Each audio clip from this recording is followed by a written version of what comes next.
La Présidente.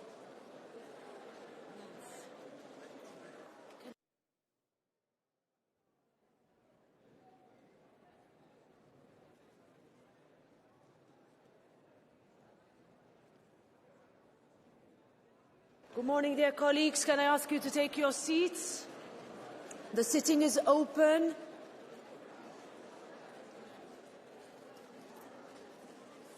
We have a long morning ahead of us.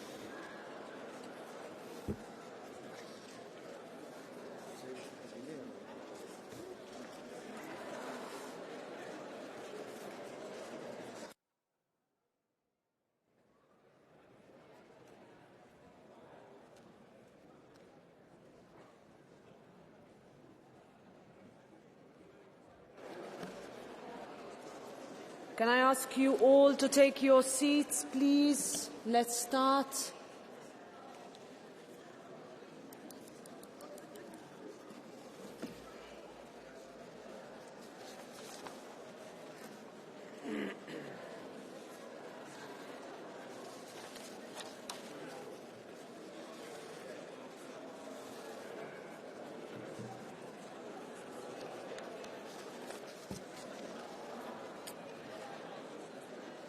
So one announcement from my end. Pursuant to Rule 251, paragraph 4 of the Rules of Procedure, I would like to inform you that there was no request to put to the vote the corrigendum announced in plenary yesterday at the opening of the sitting. The corrigendum is therefore deemed to have been approved.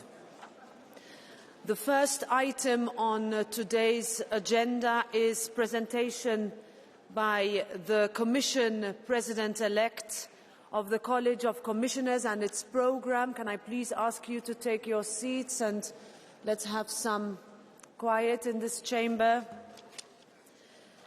Before I give the floor to the Commission President-elect, I would like to draw attention to the commitment in the political guidelines for the next European Commission to swiftly revise the framework agreement between the Parliament and the Commission. Discussions are ongoing. President von der Leyen and I have already agreed on political principles on the revision of the framework agreement, and I look forward to completing this process swiftly in the event of a positive outcome of our vote today. So I give the floor to you, dear President-elect, Ms. Ursula von der Leyen. You have the floor.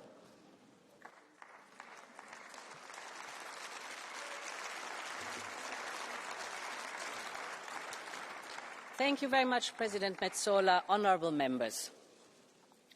Before I present to you my new team, I would like to start by thanking the outgoing college. 5 years ago, no one could have imagined what Europe would go through, and I could not have imagined a team as dedicated and tireless to go through that with. So I want to thank them from the bottom of my heart for their service to Europe, and I think I speak also in your name.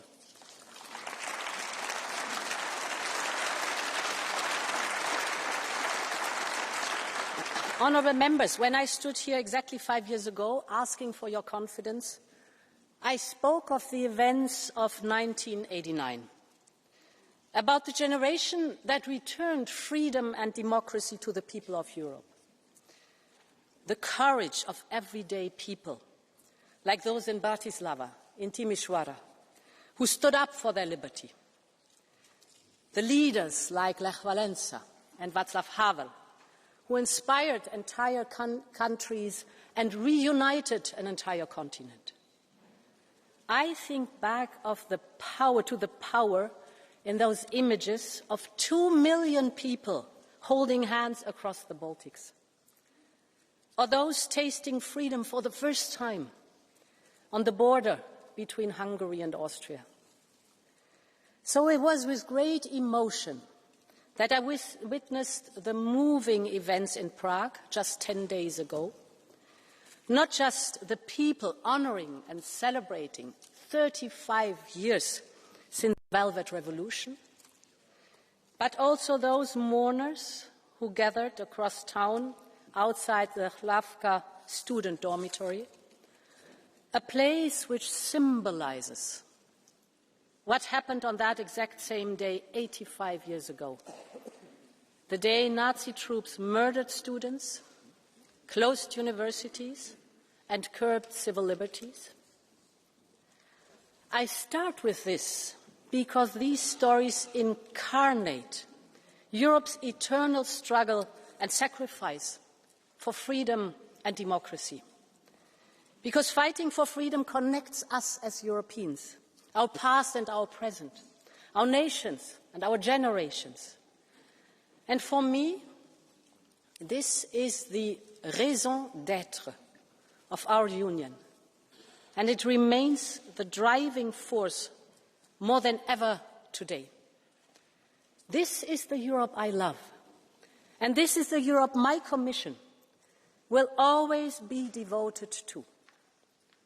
Because I believe that our generation of Europeans must once again fight for freedom and sovereignty, for the freedom that the people of Ukraine are heroically fighting for the freedom to shape our own future in a confrontational and unstable world.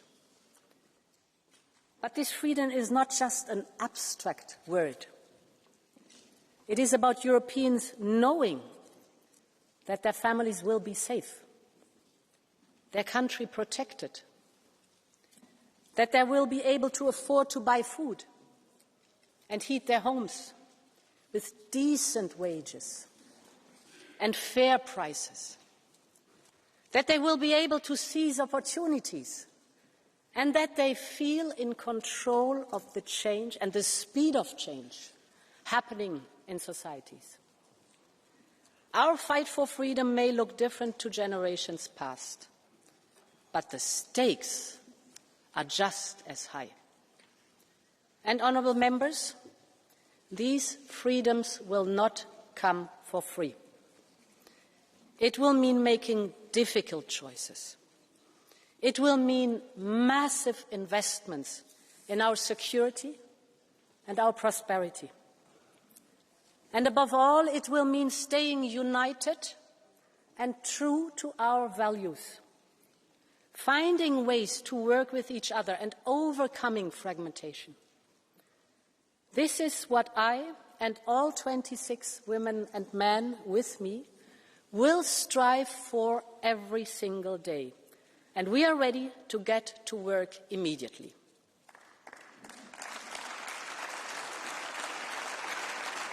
Honourable members, you have scrutinised every member of this college in the last week. You have tested their fitness for the jobs they will serve. I know this was not easy. But overcoming divisions and forging compromises is the hallmark of a vivid democracy. And my message today is we want to work with you in that spirit. We will be guided by the political guidelines this House voted on, and by the mission letters in which I will address concerns that you have raised in the hearings. And as I said before the vote in July, we will work with all democratic, pro-European forces in this House. And as I've done in my first mandate, I will always work from the centre, because we all want the best for Europeans, and we all want the best for Europe, and it is time to come together. And, honourable members, this unity will be all the more important in today's contested world. A world in which every weakness is weaponised, every division pounced upon, every dependency exploited. Our freedom and sovereignty depend more than ever on our economic strength. Our security depends on our ability to compete, to innovate, and to produce. And our social model depends on a growing economy while facing demographic change. And this is why I have asked Mario Draghi to chart the way forward. And his diagnosis was stark, and his roadmap for action equally ambitious. Many of his proposals were taken up in our mission letters. Leaders endorsed this work in the European Council earlier this month, and I have listened very carefully to the hearings. I've heard your repeated calls to deliver the substantial change he's putting forward, with speed, with ambition. So, I can announce that the first major initiative of the new Commission will be a competitiveness compass. This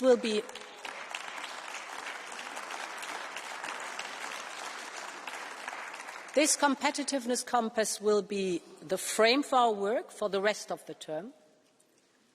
The compass will be built on 3 pillars from the Draghi report. First, closing the innovation gap with the United States and China. Second, a joint plan for decarbonization and competitiveness. And third, increasing security and reducing dependencies. The first pillar is closing the innovation gap. And let me start with good news. Europe's global share of patent application is on par with the United States and China. But, and now comes the but, only 1/3 of these are commercially exploited. We are roughly as good as the United States at creating startups, but when it comes to scale-ups, we're doing much worse than our competitors. So we have to close this innovation gap. So we will put research and innovation, science and technology at the heart of our economy. We will invest more, we will focus better, and we will ensure that our small companies, our startups and scale-ups can thrive in Europe. We know what needs to be done. We all know that a startup from California can expand and raise money all across the United States. But a startup in Europe has to deal with 27 different national barriers. We need to make it easier to grow in Europe. And for this, and for many more reasons, the first ever Commissioner for Startup, Research and Innovation will be Ekaterina Zaharyeva.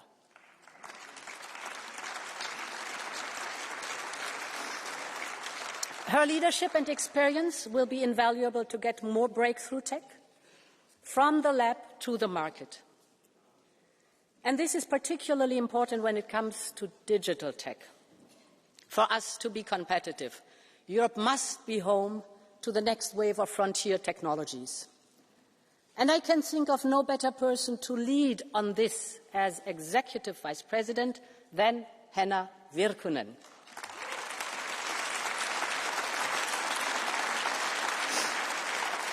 You know her well. She will leave no stone unturned to ensure Europe can use digital technologies to boost its prosperity, to unleash innovation, and to help keep people safer.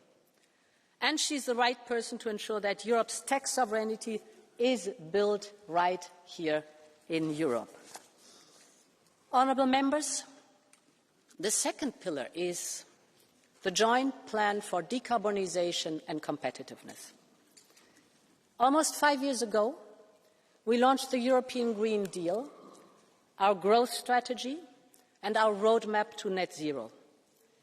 The reasons which pushed us to be so ambitious then are even more pronounced today. So I want to be clear. We must and we will stay the course on the goals of the European Green Deal.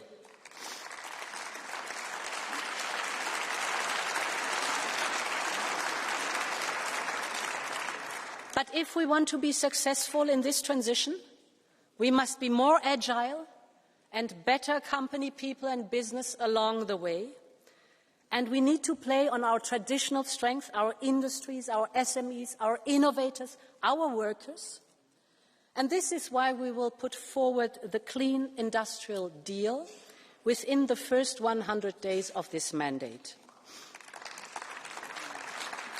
This will involve the entire college, and we will have a team working hand in hand to coordinate our proposal. We will have Teresa Ribera, our first Executive Vice President for a clean, just and competitive transition.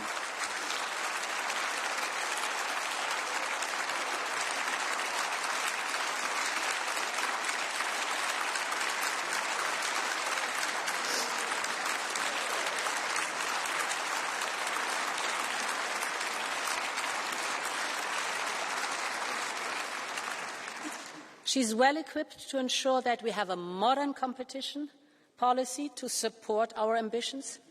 She is a true and devoted European, and together we will always work for the European interest. We will have Stéphane Séjourné. You know him well in this Parliament.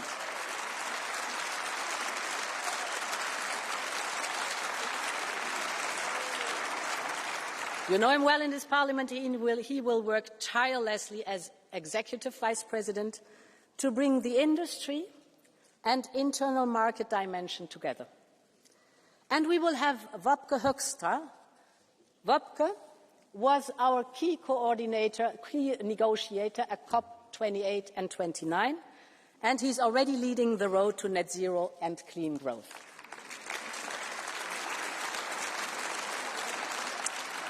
Together, they will ensure that we tackle the biggest challenges facing our companies. And we know that the most prominent of these is high energy prices. We have done a lot to respond to Russia's blackmail and to the high inflation that followed.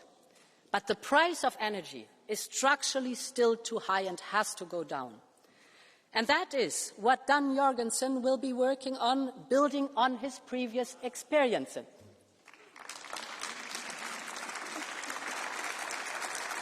He will work on bringing down costs for households and companies, to invest in clean energy, and to replace Russian LNG imports.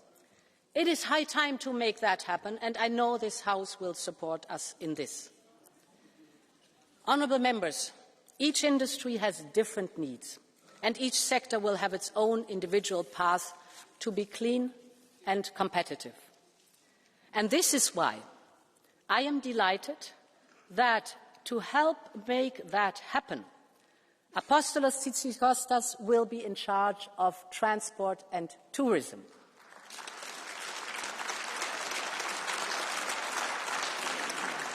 His vast experience of European regions will be invaluable to develop connectivity. To support this work, I have decided to convene a strategic dialogue on the future of the car industry in Europe. This dialogue and its follow-up will be under my leadership. We will bring together all stakeholders around the table to listen to each other and to design solutions together as this industry goes through a deep and very disruptive transition. Europe's car industry is a European pride. Millions of jobs depend on it. And together we have to make sure that the future of cars will continue to be made in Europe. Honourable members, the third and the last pillar is reinforcing our economic security. We know that over-dependencies can quickly turn into vulnerabilities. And this is why stable and secure supply chains are so vital. Critical raw materials are the most obvious example. The demand for critical raw materials for the clean transition has already doubled during the last mandate, and it could triple during this mandate. So we need free and fair trade to diversify our suppliers. And there is no one better suited to do this than Maroš Šefčovič.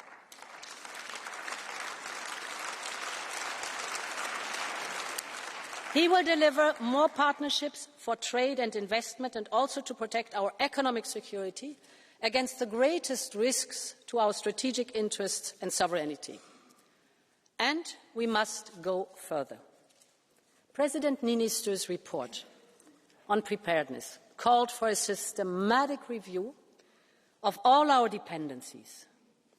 To increase our resilience, he has laid out a whole-of-government and a whole-of-society approach. And this is why I have asked Hadja Labib to work on crisis response and preparedness.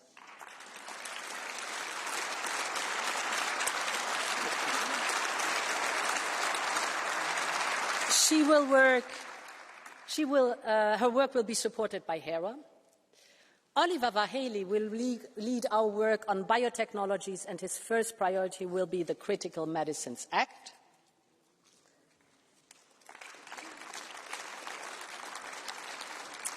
And Jessica Roswell will work on developing a competitive circular economy. This is crucial to give us more independence. Honourable members, we've paid the price for putting our future in the hands of a single supplier, and we will not make the same mistake again. European sovereignty is not for sale.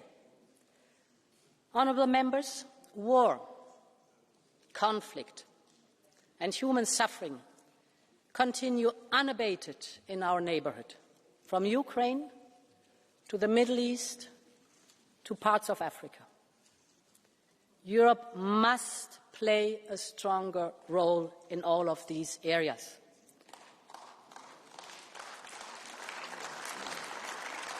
We have a duty to help that destruction and loss come to an end.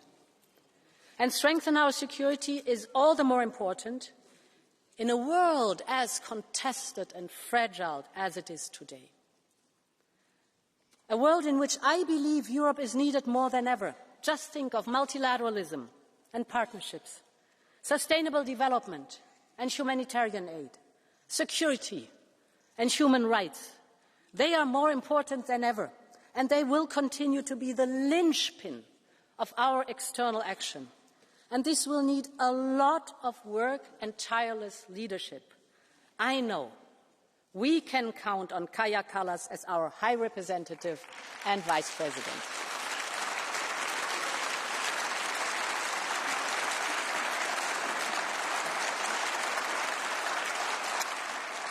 She's the right person at the right time for Europe's diplomacy and interest in the world.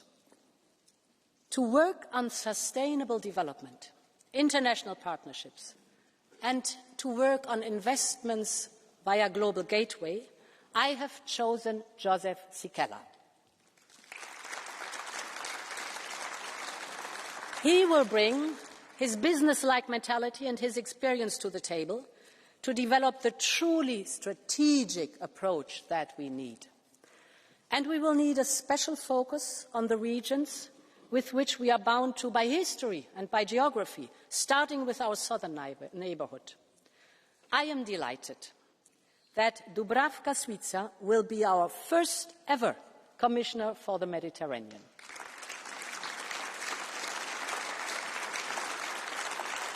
We share the same shores, the same challenges and the same opportunities, and we know that we share the same destiny. Honourable members, these partnerships will gain importance in today's ever more dangerous world. War is raging at Europe's borders, and we must be ready for what lies ahead, working hand in hand with NATO. Just one figure. Russia is spending up to 9% of its GDP for defence. Europe is spending on average 1.9%. There is something wrong in this equation. Our defence spending must increase. We need a single market for defence. We need to strengthen the defence industrial base. We need to improve our military mobility. And we need common European projects on defence. And this is why Andrius Kubilius will be the first European Commissioner for Defence.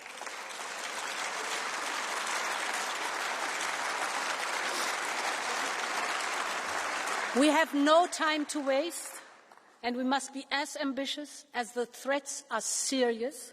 So we will come forward with a white paper on the future of European defence in the first 100 days of this mandate. I can assure you that Europe's security will always be this Commission's priority. Honourable members, this fight for freedom does not just apply to our 27 member states. The dream of Europe extends to the Western Balkans, to Ukraine, to Moldova and beyond. We've seen the bravery of the people of Ukraine in pursuing their European journey. We've seen the resilience of the people of Moldova to stick to their European future. I have seen and we have seen the commitment of the Western Balkans to reform, to grow and to get ready to join the European Union.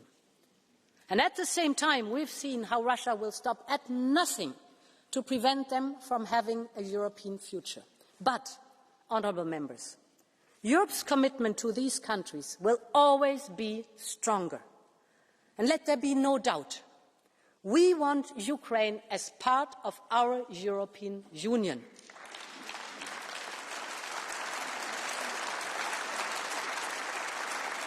So we will stand by Ukraine for as long as it takes.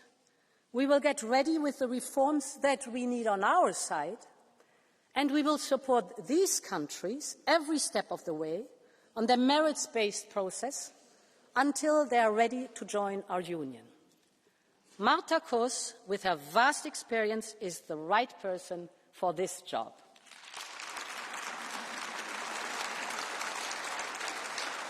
The vision of a continent united by democracy, the rule of law, and respect for fundamental freedoms will always drive our work, because the people of these countries deserve a future of peace, progress and prosperity, and we will make sure that that future can be in Europe.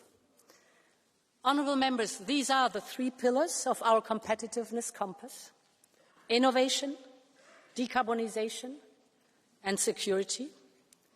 They will all require a new approach to coordinating our policies. And they will all need a major boost of investment, of simplification and of skills. First, on the question of investment, of financing. This will have to be an investment commission.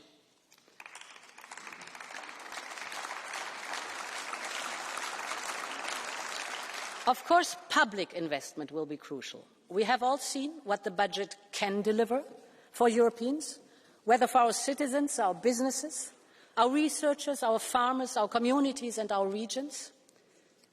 But our budget is often too complex, funding the same thing in different programmes and in different ways. And we must be more focused on investing in our priorities. And this is why I have put Piotr Serafin in charge of shaping our next MFF.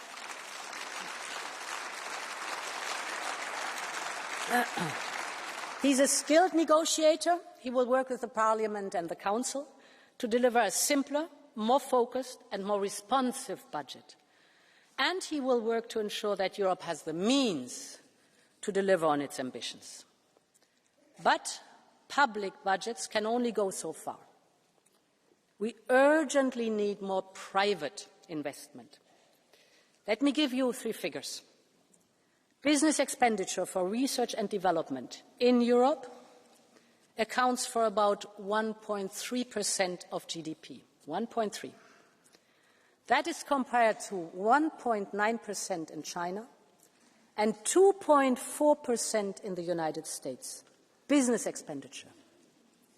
So this private capital gap is the main reason we lag behind on overall R&D spending and thus on innovation. And this is why we have proposed a European Savings and Investment Union, a task I have entrusted to Maria Luís Albuquerque.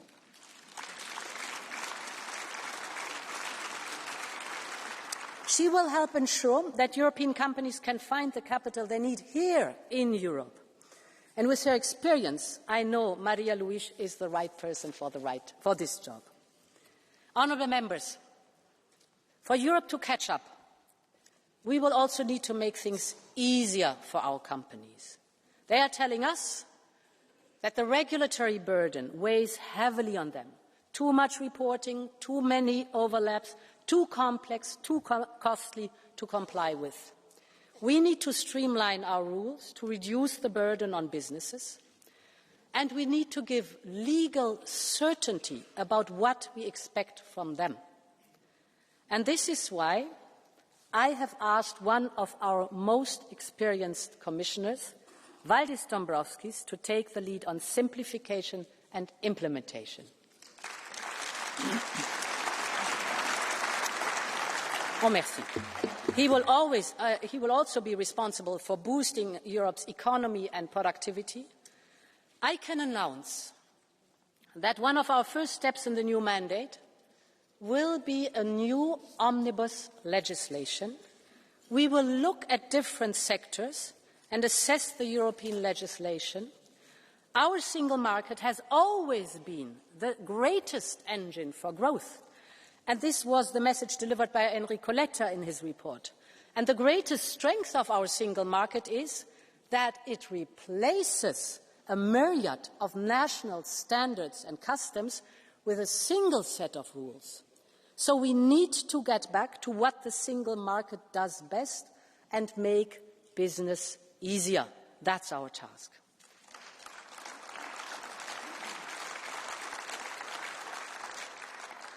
Honourable members, the foundation of our economy is people. Their hard work, their talents, their skills. Competitiveness today is less about the cost of labour. That was 20 years ago. But it's much more about the knowledge of workers. And this is where we can outmatch our competitors. Here in Europe, companies find incredibly experienced workers and top-notch tech graduates. But we do not have enough of them. And this is a handbrake on our ability to compete. For this reason, I have appointed as Executive Vice President to lead our work on skills and preparedness, Roxana Minzato.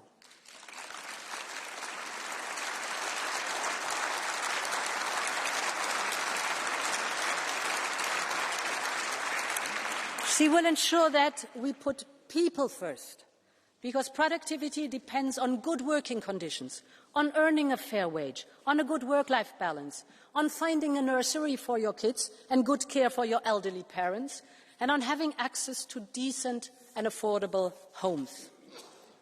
Housing was one of the biggest issues for Europeans at the last election. It comes up time and again as the biggest concern for so many families. We need to tackle the housing crisis head-on, and this is why, for the first time, we will have a Commissioner for Housing, and I'm pleased that this Commissioner will be Dan Jorgensen.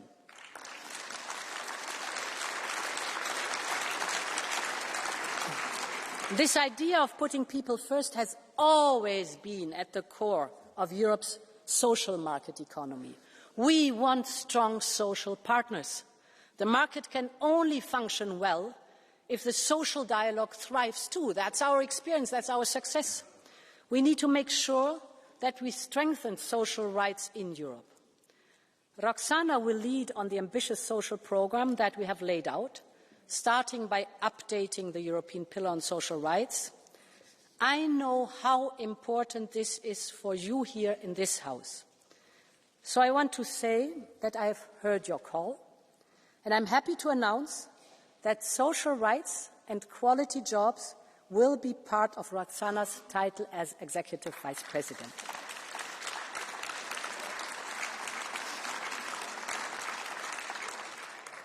Honourable members, this is how we will uphold the unique quality of life of Europeans across Europe. Whether in a coastal or fishing community, in a rural area, or farming community, on an island, or in an outermost region, in a big city, or in one of Europe's unique and diverse regions, we must work to tackle the issues that regions face, from changing demographics to climate change, to the need of modern infrastructure. And this goes to the heart of the freedom I am talking about today. Because for many people, freedom is about choosing, choice, choosing where to live, work and study. choosing where to bring up their families, in other parts of Europe, or perhaps where they grew up. This is what Letter called the right to stay. I want regions and communities to be in control of their own destiny and to help shape our policies. This is the task of cohesion and reforms that I have entrusted as Executive Vice President to Raffaele Fitto.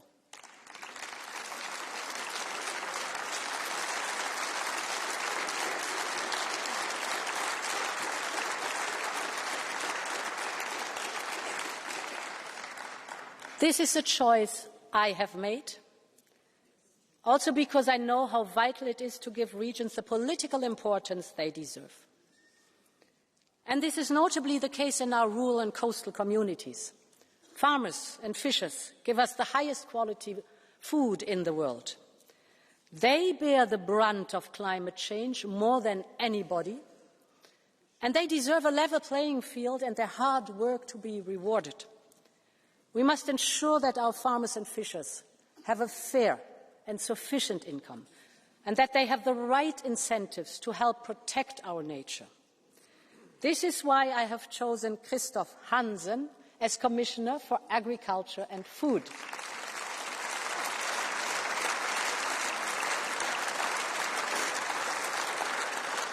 He will bring the same skills to find compromises as he always did in this House, and he will lead the follow-up of the strategic dialogue for the future of agriculture in Europe.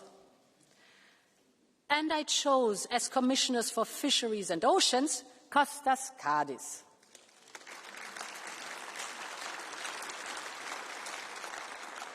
His academic and professional expertise will help to deliver the right solutions. Both Christoph and Kostas will ensure that our farming and fishing communities can thrive, just as they have for generations gone by. Europe will always be at their side, and so will be this Commission.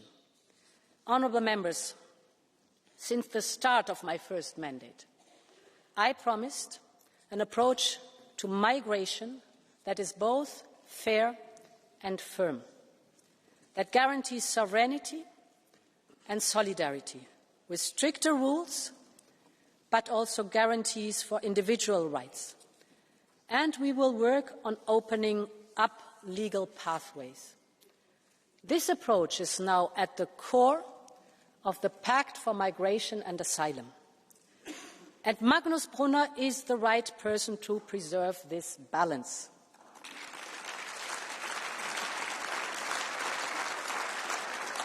And he will work every single day to secure our external border and bolster our internal security. Honourable members, the rights and freedoms we enjoy were gained slowly, generation after generation. We owe them to our freedom fighters who stood on a barricade and trade unionists on a picket line, to women who raised their voice, and reformers who patiently lobbied for change, to mass mobilizations and to lonely campaigners with the courage to challenge the status quo. It has taken decades to earn the freedoms we hold today. But we all know it can take a moment to lose them. And this is why we must always be vigilant. And I have tasked Michael McGrath to be a steadfast guardian of our values and our principles.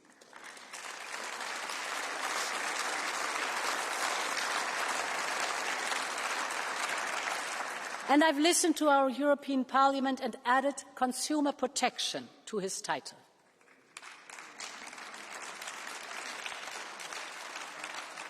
He will consolidate the tools for the rule of law we already have, and he will work to build new ones, including proposals on smart conditionality.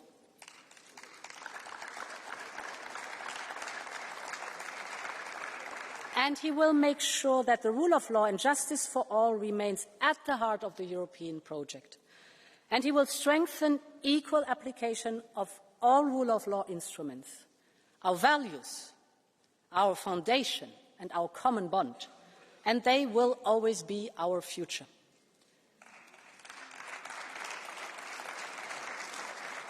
Honourable members, this college is the right team for this moment in Europe's history, and I want to stress the word team. We will be a team with European citizens, listening and learning more from the daily realities people face. And we will also be a team with you and with the member states. We know that your confidence will need to be continuously earned, not just for today's vote, but for the whole 5 years. And this is why I have asked my commissioners to be more present in this plenary and in each of your committees, to engage more and to be more transparent. And we will work to keep strengthening our partnership with this House, starting with an ambitious reform of our framework agreement.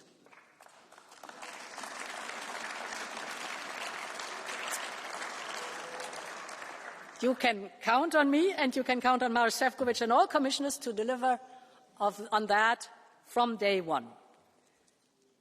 Together we can work on an ambitious reform agenda in general that Europe needs. I believe we need treaty change, where it can improve our union. And I want to work on that with this House. And this team that you are voting on today is truly European. It represents different nations and generations. We have former prime ministers and ministers, mayors and local officials. Some have been CEOs and others have worked for non-profit. Some have been journalists and business owners. Others are biologists and physicists by training. Some are from rural areas and farming stock, and others from the bright lights of our big cities. Some have lived through war, others through the transition to democracy. I am proud that this team is so diverse in so many ways. But we all know there is more work to do. As I promised you in July, I fought tooth and nail just to ensure we got to 11 women in this college, up from 5 when the first set of nominations came in. And yet it is still not even half, and it is certainly not enough. And we have so much achieved in the last mandate. We have tackled the gender pay gap. We have taken European action on violence against women. We did what people said was impossible by unblocking women on board. And I want to thank all of you here, women and men in this House, for the cross-party support. We will never stop fighting for equality.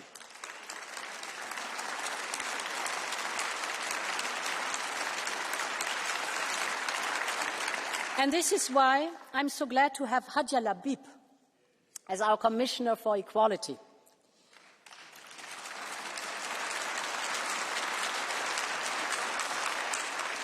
She has broken so many glass ceilings herself.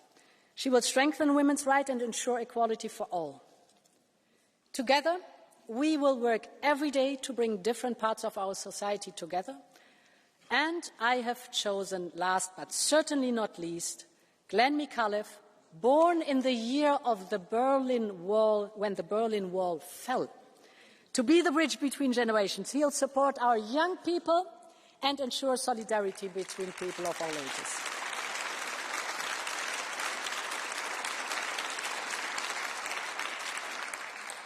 To conclude, honourable members, freedom and democracy need to be nourished and fought for every single day, so we can pass them on to the next generation, just as we have inherited them from those before us.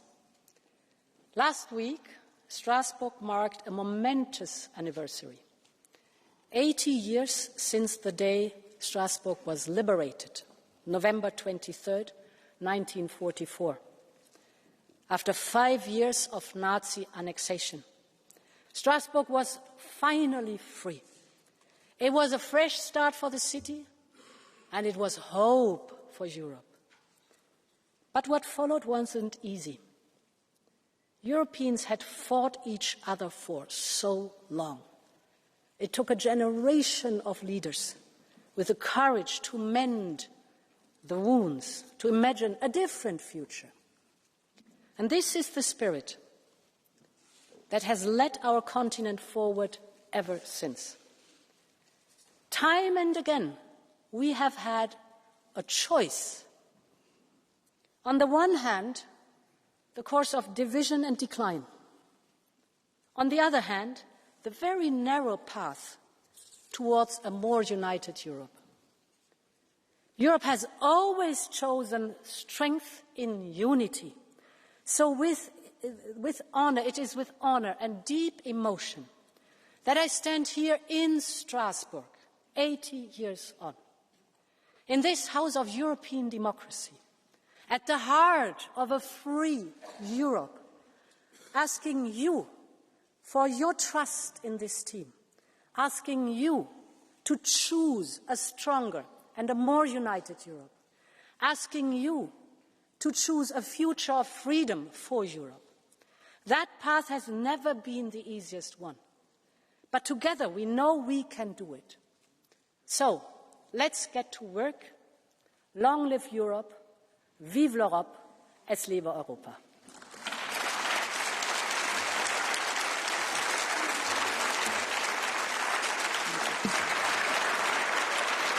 Thanks a lot. Thank you. Thank you very much.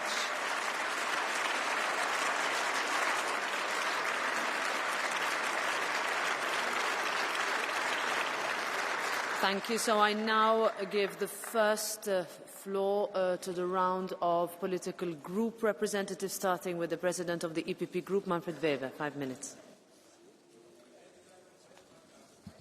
President of the European Parliament, the European Commission, future commissioners. Today is an important day. The European Parliament has to vote on the new Commission. I would call it our European government. And the Parliament has a strong mandate. 180 million people, Europeans, participated in June's elections. We, all 720 members, represent the political reality and, more important, the political will of the people of Europe. And today we have to vote for our Commission. I'm, since my first day in this chamber, a proud member of the European Parliament, and I thank the mothers and fathers of the Lisbon Treaty for giving us as Parliament such a strong role. In none of our member states, the Parliament is doing a similar hearing process as we do. Elected governments propose the candidates. Parliament, European Parliament, finally votes for the next Commission. This means full democratic legitimacy for the new team. Let's be proud about this. The new Commission also builds on the successes of the previous one, which delivered great results, as Ursula von der Leyen already said it. Remember Brexit, COVID, war in Ukraine, finalization of the Migration Pact, the Green Deal. Sometimes we forget to speak about our positive results. That's why I also want to thank, on behalf of the European People's Party, all outgoing commissioners and our Commission President for their work. Thank you so much. You made Europe stronger in the last 5 years. Now we look forward. Dear Ursula, you proposed a very balanced Commission, geographically, politically, and also focused on the main priorities. Especially, let me underline that our 14 EPP commissioners in the new team are also showing the best part of Europe. They are coming from all parts of Europe, different generations, teachers, mayors, governors, as Ursula von der Leyen already mentioned this. So that's really representing Europe at its best. The Commission enters office at a time of war in Europe. Global competition is intensifying. Rivals like China are challenging our industries and our economic model, the social market economy. We need actions now from this new team from day one. Václav Havel said, and I want to quote him, "It is not enough to stair up steps. We must step up the stairs." And let's do what Havel told us. Let's do the first step now, with the priorities on competitiveness. Last week, the EPP Group invited the car industry. 7 CEOs from big European car manufacturers were there, and the message, dear colleagues, is dramatic. Thousands of jobs in Europe are in the near future under risk. 13 million in total, 7% of the GDP. A lot is at stake. That is one reality of today's Europe. The second reality of Europe is the floods in Valencia, the floods in Hungary, in Austria, the fire in Portugal. That's why we have to implement the Green Deal. We have to do our ambitious approach as it was agreed in last period. Dear colleagues, the historic responsibility of the next 5 years is to bring jobs, economic growth, the social responsibility and the environmental responsibility together. That is the first step we have to do. The second is we must keep Europeans safe. We will support Ukraine as long as it takes, no doubt about this. The next Commission must realise the Gaspari's dream of building up a European defence union, and we need safe borders. And the third pillar is we have to protect the European way of life, what Europe makes us to feel at home. And let's be honest, rising inflation, polarisation, fractures inside of our societies are threatening our democracies. We must keep our societies together. We must define quality of life not only with economic figures, and we must make sure that nobody is left behind. Dear colleagues, there is a challenge in front of us, and Socialists, Liberals and the European People's Party are the founding parties of today's Europe. Later, also the Greens contributed a lot to the future of Europe, and even politicians like Thatcher from the Conservative side strengthened Europe with inventing the single market. They fought for this idea of the single market. We all have a special responsibility, and let me be on one point for the EPP crystal clear. The German AfD, for example, is asking to leave the European Union and the euro. The German AfD, Le Pen in France and Orban in Hungary, they are not just democratic competitors, but political enemies for us as EPP. I will not allow them to destroy my Europe I love so much. Peter Magyar against Orban, Donald Tusk against Kaczynski. The EPP is in the first row of defending what we believe in. Pro-Europe, pro-Ukraine and pro-rule of law. And I thank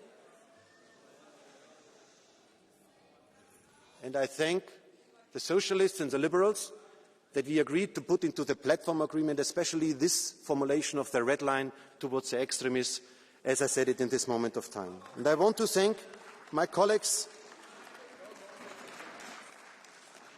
Irache and Valerie. We have worked together in the last month already, very intensively. I want to thank the Greens, Terry and Bas, for the constructive approach, but also Nicola, because with the ECR support we achieved the two-thirds majority. We have different ideas, dear colleagues. We fight for our convictions, but we all want to find compromises and serve all Europeans. Let's keep this spirit. Europe's best years are in front of us, dear colleagues. Let's vote now for the Commission, and then let's start to work. Thank you. Thank you. I give the floor now to the President of the S&D Group, Irache Garcia Perez. 4 minutes. Gracias, President von der Leyen. The new Commission will take office at a decisive moment for the future of the European project, a time when so much is at stake, the progress for our citizens, the very survival of the planet, competitiveness of our companies, our defence capability and the leadership that we want in the world. We face mammoth challenges in a time when the far right wants to dismantle the European project. Trump threatens to break the transatlantic bond. China has ripped up the world's trade rules, and the world is torn between the survival of the fittest and international law. All of this a result of Putin's devastating war waged against Ukraine and Netanyahu's killing in Gaza and Lebanon. Against this backdrop of risk, some have undermined the prestige of this institution and exposed the EU to a governance crisis. The Social Democrat says yes to this college because we want to continue to move forward, because we are being responsible, because we are being constructive with our yes. We are thinking of the stability of the EU when we say yes, but we're not giving you a blank cheque. Ms von der Leyen, Mr. Weber, European forces have built the EU since it began, and we have an agreement, and you have to honour agreements. Be faithful to your pro-European tradition and recommit to the pro-European majority. I must insist, we will not accept you playing both sides. You cannot build Europe with those who want to destroy it. It is immoral to build Europe with those who are pushing an agenda where they will remove rights. They deny climate change. And they want to reverse equality, environment and social justice policies. It is impossible to build a Europe with those who reject the integration process, those who want to reduce Europe to a mere internal market, without common cohesion, agriculture or migration policies, and without progress towards a foreign and defence policy.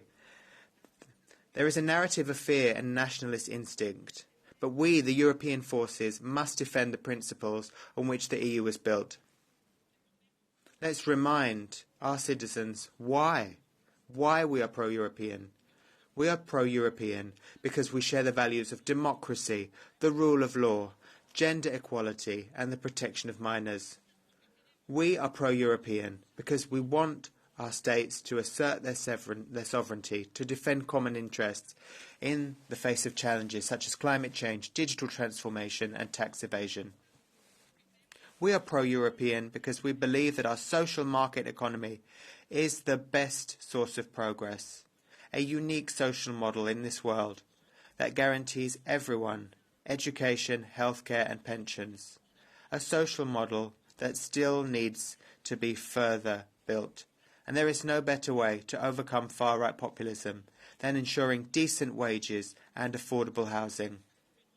We are pro-European because our long history of hatred, fear and cruel wars, all that has taught us that we must resolve conflicts peacefully whenever possible. We are pro-European because history shows us that after every crisis, our union becomes more integrated and stronger. Yes, we are European Social Democrats, and with Teresa Ribera leading the way in the green transition, Roxana Minsatu's commitment to quality jobs, with Dan Jorgensen's commitment to access to housing, and with Glenn Mikalev's involvement in the future of young people, with all of them, we will show even more leadership in the future. The history of Europe bears the hallmarks of social democracy. We will continue with our head high and with our values intact as we deal with new challenges. Ladies and gentlemen, the European Union is the most successful integration process in the world's history. Together, we have managed to bring stability and progress to a part of the world where 27 countries live with 448 million people. Today, we go beyond our ideological differences, and we must make further progress towards a common goal, building a united Europe, a prosperous Europe, and a peaceful Europe. Thank you very much. I give the floor now to the co-president of the PFE Group, Jordan Bardella. 2 minutes.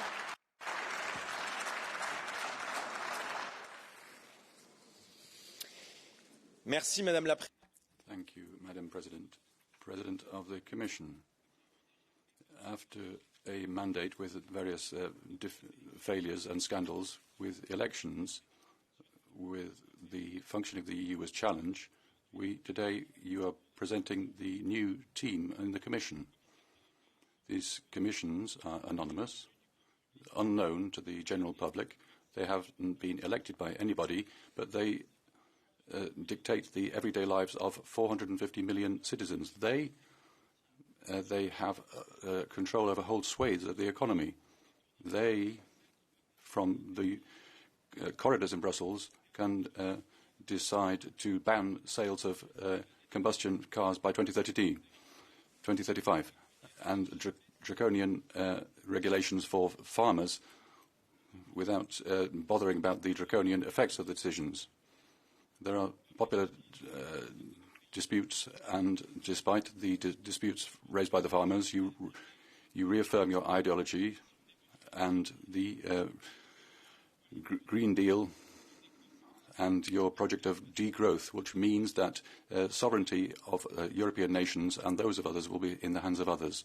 The Commission refused to reform itself because it refuses to publicly recognise that a decade of failures, which means that European states are where they are today, lagging behind the US, left behind by the China and India, and companies leaving Europe. Europe has been the sick man of developed economies. It means that you will leave to business as usual. You will be doing nothing in the face of unfair competition and the same situation as regards the electricity markets and the weakness in the face of Islamism. Ms. von der Leyen, in the eyes of many members, you come from the right, but you are praised by the left. The same causes and the same effects. This means that we'll be lagging further behind in Europe. The group of the Patriots will vote by unanimity against this new Commission. I give the floor now to Nicola Procaccini on behalf of the ECR Group.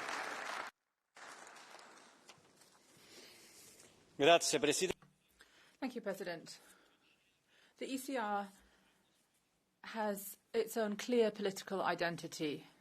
We are a group that fights to preserve the values that Europe was founded upon. We are men and women who stand firm in our own convictions. But we are also measured when it comes to adopting them. We keep our British style, if I may, despite the fact that they have sadly left the EU. And we reflect the Tories who founded the ECR. And we have watched on with a certain amount of detached amusement over the psychodramas in the left, who are in prey to convulsions because of an Italian vice president who is a conservative. Our colleague, Madame Aubry, said this yesterday. The left have given in on their line. I, however, think that, more simply, European citizens have expressed their point of view in the national and European elections, and that we have to take proper account of this. Particularly, the President of the Commission has to reflect this. And I do have to recognise that she has managed to resist with dignity and courage against the pressures coming from the left.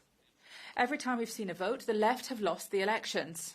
And the composition of this chamber it says a great deal more than a whole host of thoughtful political analysis.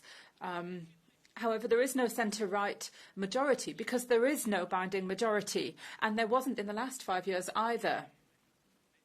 The numbers then were quite different from what we have now, but then the socialists were able to bully the populists. Timmermans bullied Madame von der Leyen.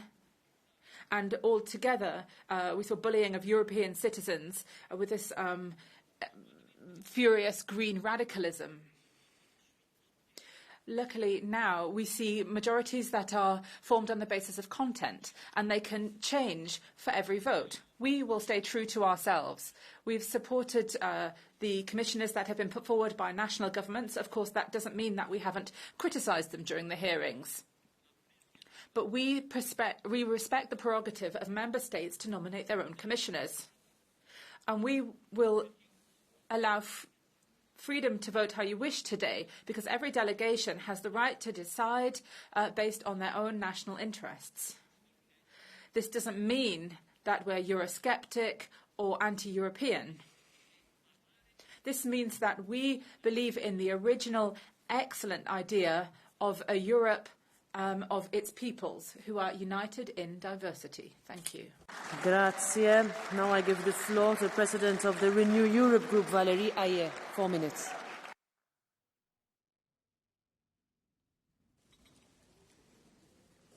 Merci, Madame la Présidente.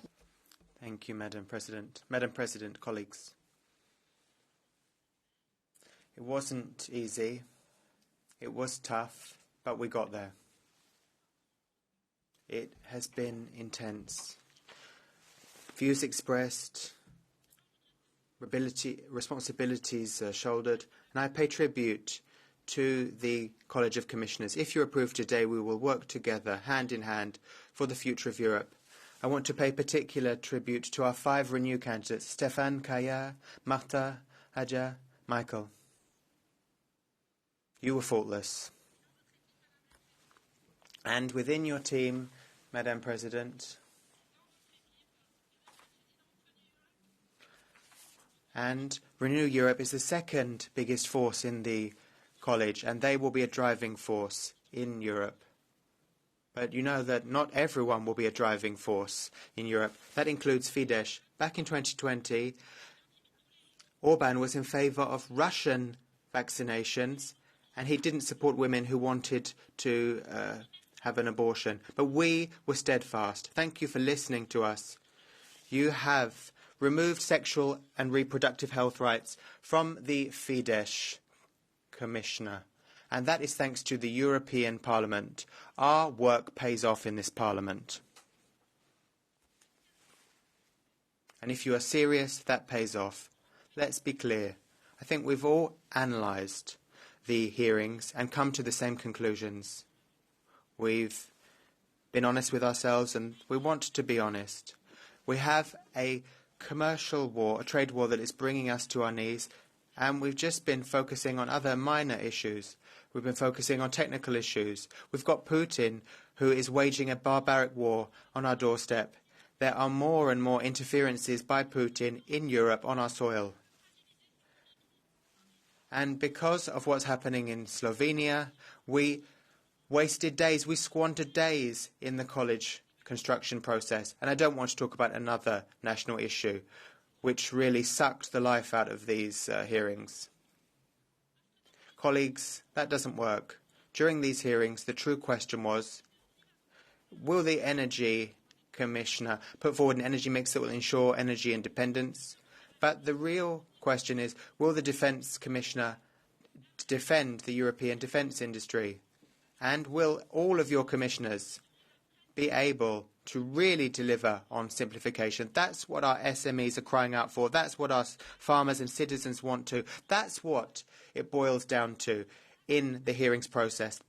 Those questions are why the hearings are important. But in light of what's recently happened, we need to revise and amend the way that these hearings are carried out. The whole process, the gender equality, the swiftness of the process. Because of all of this, we have not had a legislative text for 1 year to look at. We have to ensure that national squabbling and national horse trading doesn't hold up this process. Dear colleagues, in 1 hour we will vote on this college. The next question is, how will we work together over the next 5 years? Today there are 2 possible majorities in this Parliament. We have the Venezuela majority on the one hand, and that Venezuela majority will undermine democrats and democracy. The Venezuela democracy is against Europe, and it is not natural. If you look at the text that it comes up with, they end up falling at the end of the day anyway. Then we have the only viable majority, the only real majority, the one that came up with the RRF, the one that came up with the Green Deal, the one that defends Schengen and came up with Schengen and the euro in the past. It's the centrist, pro-European majority. Manfred. Irache. The pro-European majority was formalised last week in the agreement that we clinched. Thank you very much for that joint work.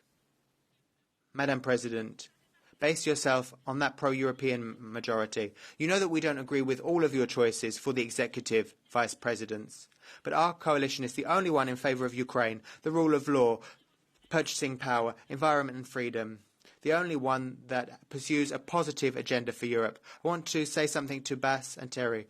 I know that you are highly committed to Europe, and we will continue to walk down this pro-European path in the Parliament, because this pro-European Parliament is open to all who want to join it. Thank you. Co-President of the Green Group, Terry Reintke, 2.5 minutes.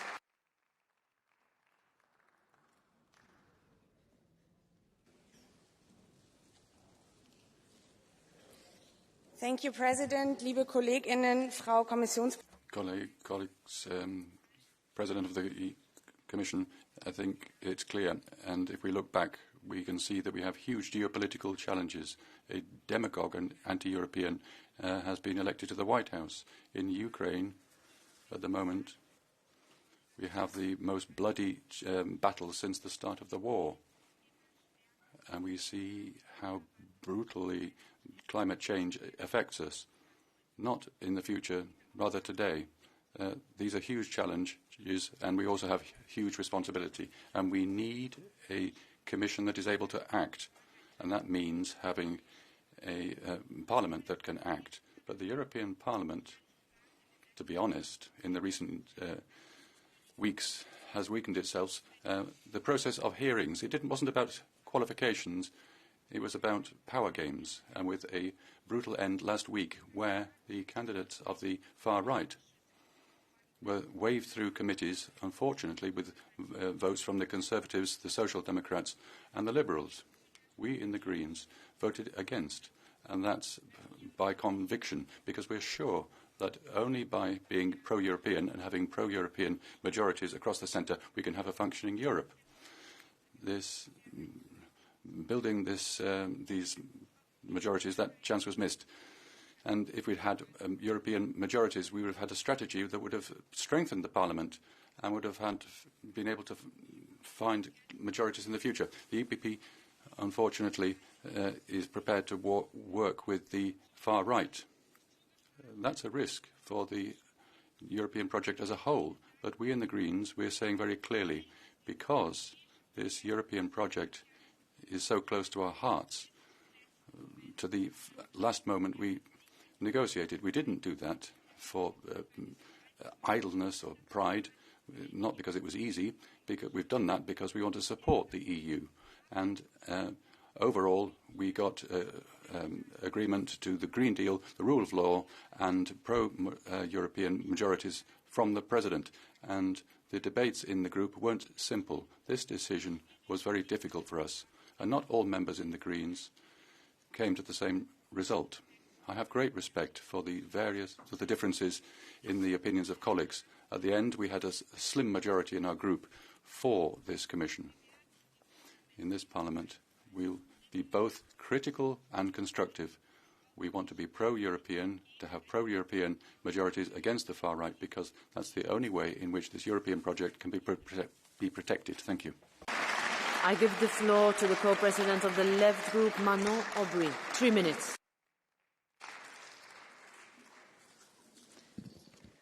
Merci. Thank you, President. Madam von der Leyen, your new Commission will be the first government of a right and extreme right union in the history of the EU. The left and centrists don't exist anymore, and all of the progressive red lines have been crossed. The far right in roles of responsibility. You have chosen Raffaele Fitto, who is known as a fascist and for being corrupt. You said no negotiations with the far right when it comes to sharing out positions of power, and yet they led the negotiations. You said no coalition between the right and the far right. And yet, since the very beginning of this term, we've seen this happen systematically, as we saw in the deforestation text. And now we're seeing how happy Manfred Weber is celebrating his new coalition with the ECI extreme right groups. Madam von der Leyen, the Commission that you are proposing to us is the one that signals the end of the cordon sanitaire. It is shameful. We see that the far right are celebrating authoritarian rulers in Hungary, where we see women's and LGBT rights are being violated, where they're propagating their racist, xenophobic discourse. My socialist left colleagues, how can you agree to that? The whole of the Commissioner nomination process was a democratic scandal. We've seen conflicts of interest that they've never been properly examined. One example clearly shows this. Mr. Wopke Hoekstra, he'll be responsible for climate and tax, and yet he worked for the oil company Shell. and worked for a company in a tax haven. We already knew what was going to happen before the committees held the hearings. It's a very opaque procedure. And I will say proudly, Madam von der Leyen, our group, the left, is the only group that will refuse this masquerade and has done since the very start. Your political project is going to lead to an increase in social suffering. How are you going to enact social plans throughout Europe? You're going to increase poverty in the favour of multinationals who want to get their hands on public money. We're seeing, once again, austerity as the cure to social ills. What are you going to do to respond to climate problems? We're seeing that you're signing free trade agreements with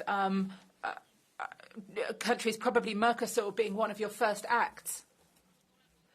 What are you going to do to put an end to the massacres in the Gaza Strip? We're seeing guilty complicity, Madam von der Leyen. You refuse to impose sanctions against Benjamin Netanyahu's genocide, despite the rulings by the International Criminal Court. How can you take these kind of decisions when over 45,000 civilians have already died under these bombs? Madam von der Leyen, you'll have understood our group, the left, will vote unanimously against your commission, and you're undermining this credibility of this chamber. We see that the far-right rule begins today. Lucie Aubrac, the French resistance fighter, said the word resist always has to be conjugated in the present. So here in this chamber, I will launch an appeal for resistance before it's too late. The floor now, on behalf of the SN Group, to Sarah Knafel. Merci, Madame la Présidente. Madam President, Madam von der Leyen, you know that the people of Europe are not interested in this election of commissioners. Not interested. Let me say this to your face. It's your fault. There's been horse trading, hypocrisy. Because of that, citizens are disgusted about the European institutions. They don't even want to know who will be the commissioners today. They already knew that they are your commissioners in your image. Over the last 5 years, you've proved to be suffocating and dangerous, sclerotic. I want to say to voters, I will not let this happen. We will not allow you to turn Europe into a soulless place where we just have technocratic rules which dictate. If you believe in truth and freedom, then you will help us to destroy the silence of your institution. You will win this vote, but you will lose everything else. In the 5 coming years, we will give you no respite. You cannot do things in secret. We will be watching you, tracking you every step of the way. People need to know the truth. They want it, and they deserve to know the truth. Thank you. To Andrzej Halicki, 1.5 minutes. Szanowni Państwo, Ladies and gentlemen, security, security, security, and safety, security. I could be repeating that again and again. This word, this concept, is something what our citizens want. It is about military security because the war is raging at our borders. Safety and security in terms of economy, in terms of social policy, in terms of food, energy, health, or, for that matter, a quick reaction to the climate disasters that are affecting us. And, ladies and gentlemen, security is our common concept to build. There is no left or right security, and whoever is against security and safety is against our citizens who are waiting for us to make them safe. And I would like to appeal to everyone in this chamber. It is high time to stop talking about how to appoint new committees and commissions to support the European Commission. We should have right now, at the latest from the 1st of January, a standing committee on defense. and we should have a proper health and safety committee as soon as possible. We have been calling for it for years. Both standing committees should be part of this parliament because safety and security cannot wait and our citizens neither. Zingaretti, 1.5 minutes. Cara Presidente, noi Dear President, when we look at European citizens, we see that they are afraid of the future and they are losing hope. They want protection. Member States alone cannot guarantee this future for them. It's only Europe that can provide a solution, but it needs to change. Europe that doesn't govern nation by nation, but it takes a federal responsibility. We have to invest in stronger shared policies for employment, for technological innovation, industry, proper training for human resources, dealing with digital and environmental problems, looking at new forms of welfare and ensuring that we can protect people. We have to be bold in our reforms that will allow us to be a global player to ensure that we can defend peace.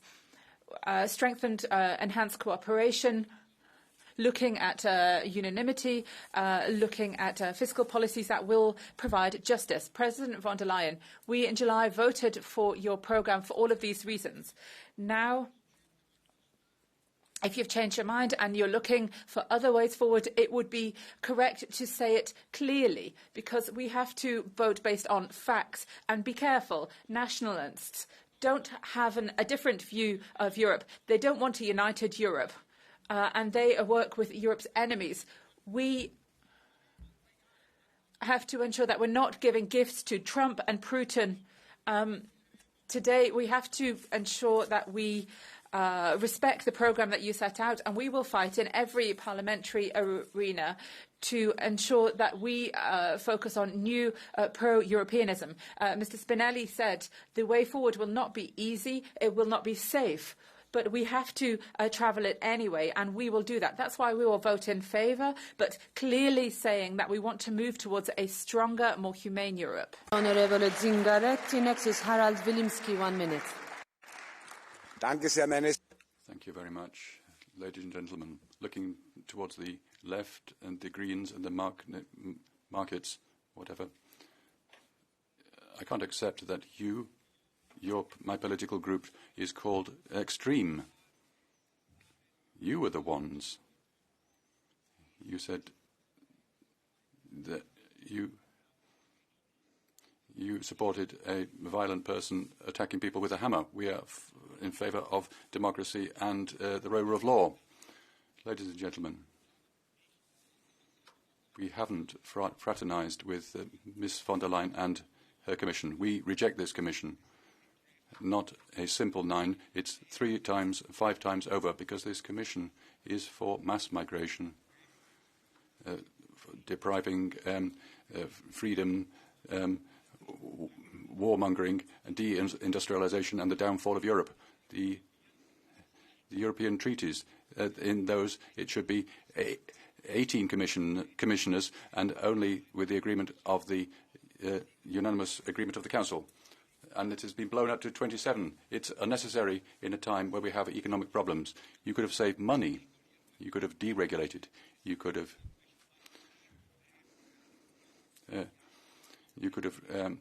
replaced your commissioners with some orchids and used this money for the European citizens. That's the right approach. And what you're doing here is the wrong approach. Bielan, ECR. Thank you very much, President. Today, in your speech, the word that was most common was competitiveness, and rightly so, because recently, also because of your policy, the EU has lost its competitiveness. In Mario Draghi's report that was also presented by you, we can read that the main reason to lose the competitiveness is the fact that the retail prices for energy for our industry have increased twice or even more compared to China. So we have the highest energy prices in the world, and This is why, because we had this mad, completely mad European Green Deal. And what is your conclusion today? You have not only told us that you are not going back from this policy that is leading us to a disaster, but because you are in need of the votes of the Greens, you are going to introduce more of the same. But during the last election, our voters voted clearly against it. Unfortunately, you have just proved that you are deaf to the voices of our citizens. Nobody is saying that we should not protect the environment. However, the only result of the current climate policy in the EU is higher energy prices, higher prices for cars, higher prices for heating, and higher prices for food. We have not heard anything about going away from the detrimental migration policy, but we have been hearing for months and months about the Mercosur agreement that is going to kill our agriculture. And yes, there are quite a few competent commissioners in this team, but the detrimental policy of the College of Commissioners as such is not going to change, apparently. We do not agree, and that is why the peace delegation in the ECR, we are going to vote against you. I give the floor now to Billy Kelleher, 1.5 minutes. I want to wish the individual commissioners success personally, and I hope that the Commission collectively will have success into the future. We have significant challenges geopolitically, economically and in the areas of competitiveness.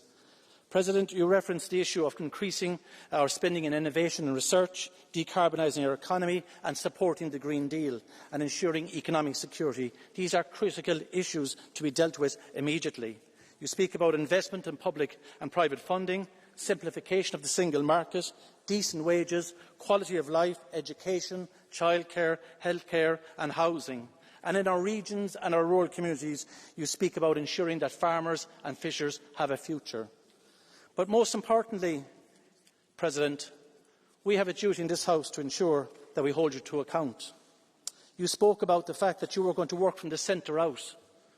Well, I honestly believe that the centre starts there and finishes there. And if you are to work from the centre out, if you continue and if others continue to listen to the far right, well then the centre will not hold. And our duty is to ensure that the centre does hold, because on the far right they want to destroy the very values that you spoke about. So we cannot give comfort or succour to those on the far right. Let us be very clear. Individual freedoms and individual rights are never ever come from the far right, and our history and lessons should teach us that. So Commission President, I wish you well, and I hope that you will ensure that the coalition of the centre will work, will function and will be supported. And people in this House have a duty to ensure that the coalition works as well. So we do not want to be in truck to those on the right. I give the floor now to Diana Ribay-Hiner. 1 minute. Thank you, President. Commissioners, can we have a college without the far right? No, apparently not. There are governments with the far right, so of course we'll have far right commissioners. But there was something that was in your hands, Madame von der Leyen. You could give out the portfolios, and you had a choice. So you decided to give an executive vice president to one of Maloney's people, a very important portfolio on cohesion. So he will manage 1/3 of the EU budget. But we cannot accept that. We cannot support those who in all ways are normalising the far right. In your college, there are people who agree with us and who are not comfortable with your decisions. So we call on you to oppose, but constructively. And let me say, we will always be there fighting for a Europe of freedoms. These are not easy times for democracy. But these are also not times to throw in the towel. Thank you very much. Ms. Riba, you have a blue card. Do you want to take it? Okay. I give the floor now to Mark Botenga. 1 minute. Go ahead. Madame von der Leyen, on vous soutient.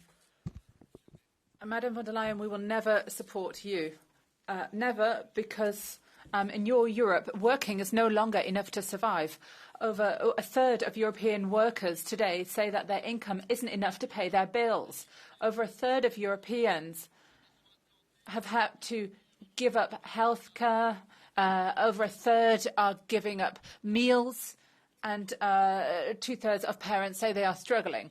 And yet here you talk about austerity for workers. You earn €30,000 a month. It's very easy for you to refuse to tax millionaires, to tax windfall profits for multinationals. But this is shameful. And nobody's forgotten your trip to Tel Aviv to go and encourage the war criminal, Mr. Netanyahu. We will... perhaps one day this will get you a ticket to The Hague. You've voted for the far right. You've bought out the Greens, humiliated the socialists. But we will be supporting social Europe in the next 5 years, and you can count on us to oppose you. Anderson, 1 minute. Thank you. Donald Trump stellt sein neues Kabinett. Donald Trump is presenting his new cabinet. Very competent patriots. Determined to make America great again and have relevant policies. What do we get? You, Miss von der Leyen. Thanks a lot. They're tearing down everything which makes European peoples what they are. I want to have a strong Europe, a European of success, of freedom, of democracy and the rule of law. With you, we won't get any of that. Miss von der Leyen, you alone would have been bad enough. But the other commissions that you have around you, that means the ruins of democracy and the rule of law. Ms von der Leyen, you should tell us the truth about the mRNA vaccines. Otherwise, you can just forget things. We won't be supporting you. I can't swear, otherwise the microphone will be cut off. You're corrupt, Ms von der Leyen, to the last ounce of your being. 1 minute.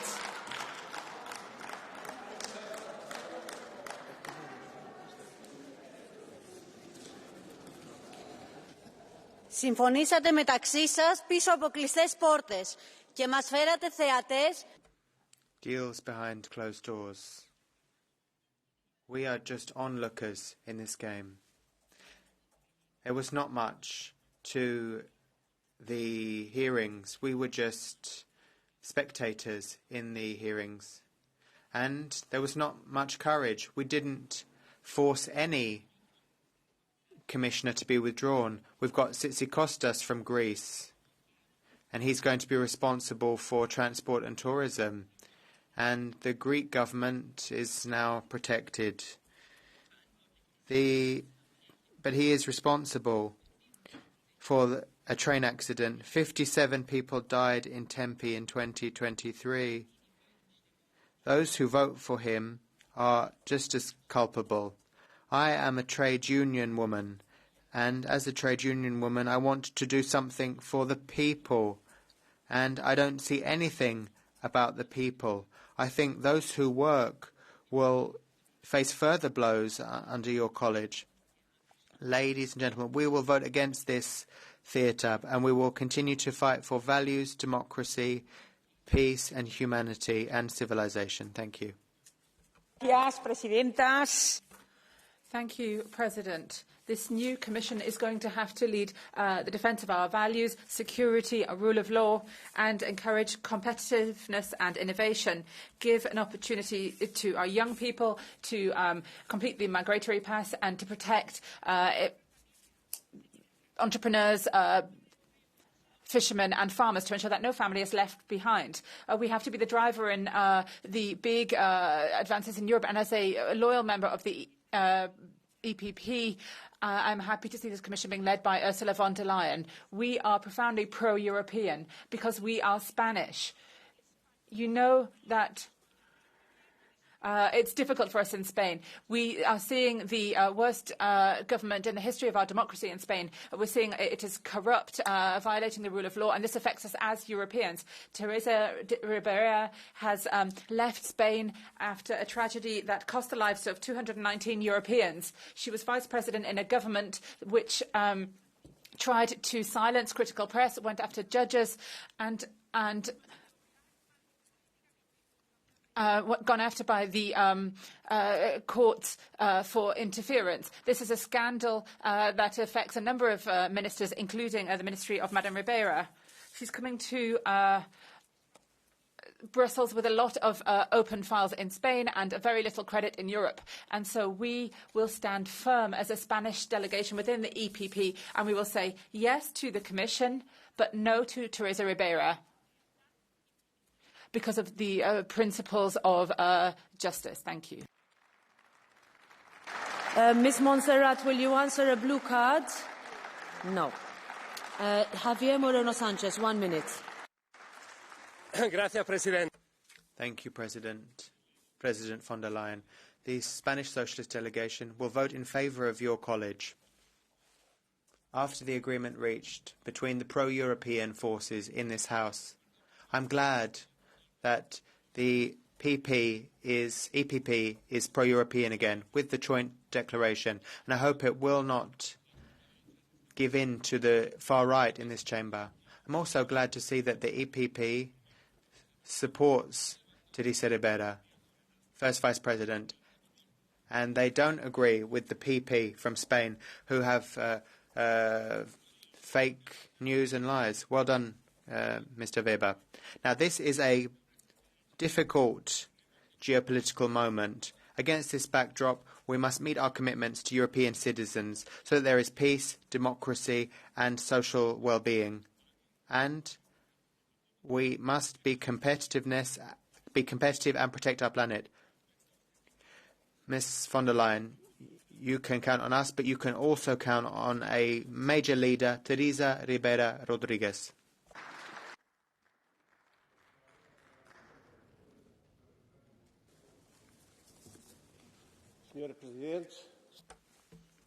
President of the Commission, dear colleagues, here I must say that I'm concerned. I'm concerned by the way in which the college was nominated. It undermines our credibility. This should have been transparent and based on meritocracy, but it became political horse trading. This politicisation means that there is less trust in our institutions. And if I look at the policies pursued by the previous college and the new college, all of that is very worrying. The Green Deal is becoming a black deal, and it will have unacceptable fallout. Then you've also allowed migration, uncontrolled migration. Every single member state, every single citizen is worried about this migration. So everyone is worried about that. Finally, I want to say one thing. We are in favour of freedom, and we are against totalitarianism. And that is what will be guiding us going forward. Thank you. Tack, fru talman. När väljarna nu... Thank you, Madam President. The electors are turning away from the European Union, and we can see that the left is afraid. We see that the socialists have left migrants come in. It's anger which is reigning. We had negotiations and agreements with the EPP to avoid the consequences of the choice of the electors. But I look to the EPP. Why are you doing that? Why shouldn't you work with us on the right to improve competitiveness? Don't you have climate policies that are realistic nuclear policies? Why not make the borders safe? The electors have given a majority to the right. But today, the Commission isn't changing. And that's not being pro-European. That is be pro-stagnation, Ms. van der Leyen. It is managing decline, Ms von der Leyen. Thank you, Madam President. I will speak in Romanian. Este o dovadă de responsabilitate. It is a proof of responsibility and maturity that we want to show to European citizens, to show them today that we have a European Commission which will start its mandate on the 1st of December. The electoral architecture after the elections has not been simple, so I congratulate all negotiators for your endurance and the fact that you reached this result today. Now, President and Commissioners, now is a time to deliver on expectations, to deliver results today, right now, not in 2 years' time, not in 5 years' time. I would like to share a true concern related to rule of law. I ask you to fully apply clear legislation on social networks, stricter actions to fight against the hybrid war that's becoming ever more present here. Otherwise, democratic elections as we know them, as we want them in Europe, might become history. We are a union of people, not of algorithms. So I ask this Commission that it prevents actions such as the ones in the elections on Sunday in Romania. We need to act now. Thank you. I give the floor now to Marie Toussaint. 1 minute.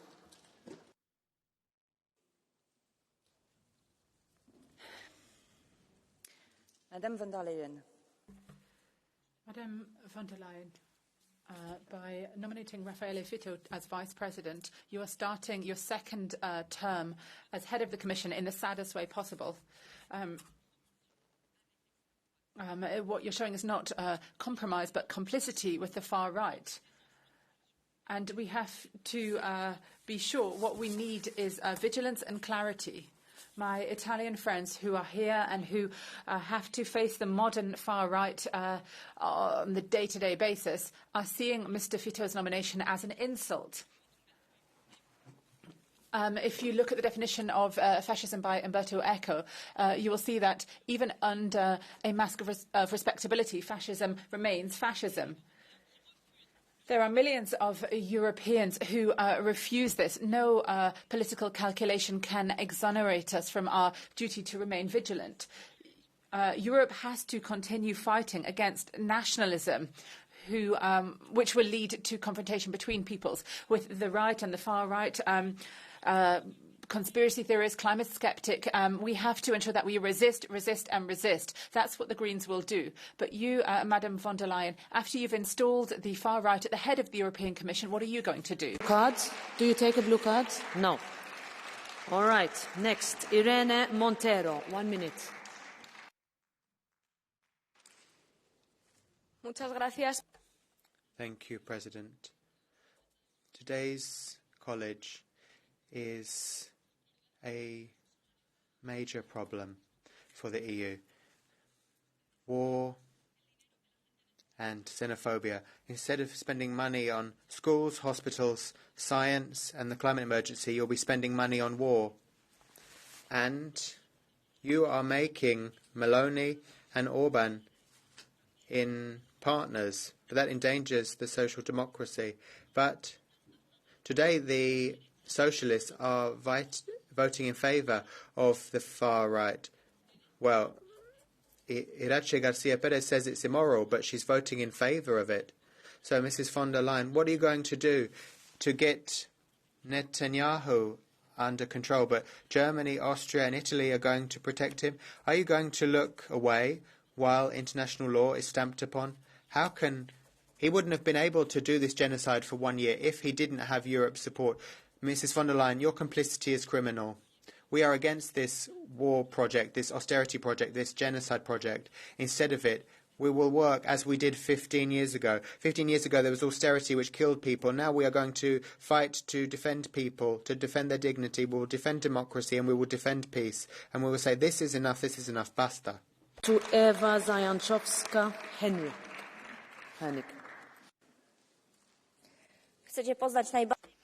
Would you like to meet the most undemocratic institution in the EU? This is the new European Commission, headed by Ursula von der Leyen. Yet again, who are you serving, Ursula? The globalists, lobbyists from China, or huge corporations? It is not Europeans, this is for sure, and it is not Poles. The Europe you are creating is a continent of hypocrisy and torment for average citizen. Huge energy prices, prohibition of entering with your car to the city centre. You are paying the taxpayers' money to finance the hotels, luxury hotels for immigrants. You have chosen some incompetent commissioners. I'm looking at the composition of the Commission, and I see Eurocommunism in its worst form. Green madness, no competitiveness, killing agriculture by the Mercosur deal. This is going to end in a catastrophe. Instead of zero emissions, we will have zero economic growth. Paper straws and caps attached to bottles. This is your plan for Europe. Thank you very much. Geisel, 1 minute. Frau Präsidentin. Madam President, colleagues, I fear that with the Commission presented by Ms. von der Leyen, the significance of Europe will go down. I'm worried about how the Commission will deal with foreign and security policy. We have Ms. Callas and Mr. Kubilius who are responsible. You responsibility a foreign policy which is against Russia.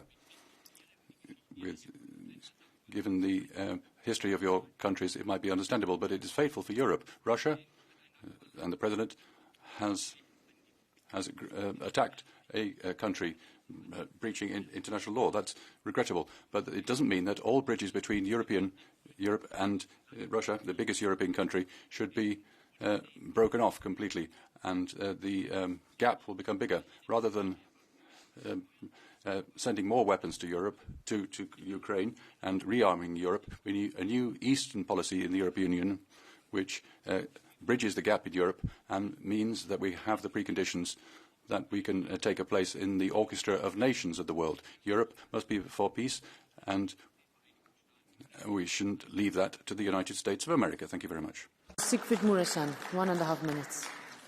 Thank you, Madam President. President von der Leyen, welcome back to the European Parliament. We have 26 members of the European Commission who have successfully passed the hearings in the European Parliament with large majorities, and today we are giving, with a large pro-European majority of democratic forces, the support and the vote to this European Commission, and we are going to work together as European Parliament with the new members of the European Commission. We will bring Europe forward, we will deliver, we will construct. We heard what the people have expressed at the European elections. We heard people on the 9th of June saying they want Europe to protect them. They want a Europe that protects, a Europe that concentrates on security, on defence, on protecting our borders. We will build a Europe which will be more competitive, with a stronger economy, because competitiveness means safe jobs, and this is essential to safeguard our high social standards in Europe. We will accelerate the transition to the green economy, to the digital economy. We will continue the transition to the green economy, but with the industry not against,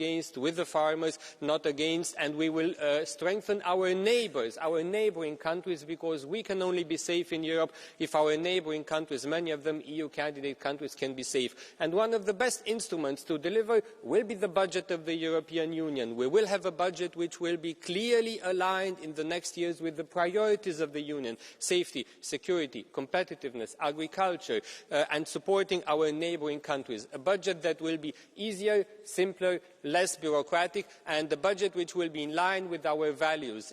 Whoever wants to receive European funds has to respect European values. The rule of law will matter. This is what we will do, a budget as an essential tool to helping citizens in good times, but also in times of crisis. To achieve all this, we are going to give, with a large pro-European majority, the vote to this European Commission now, and we will start work. Thank you very much. Next is René Repazi. 1 minute.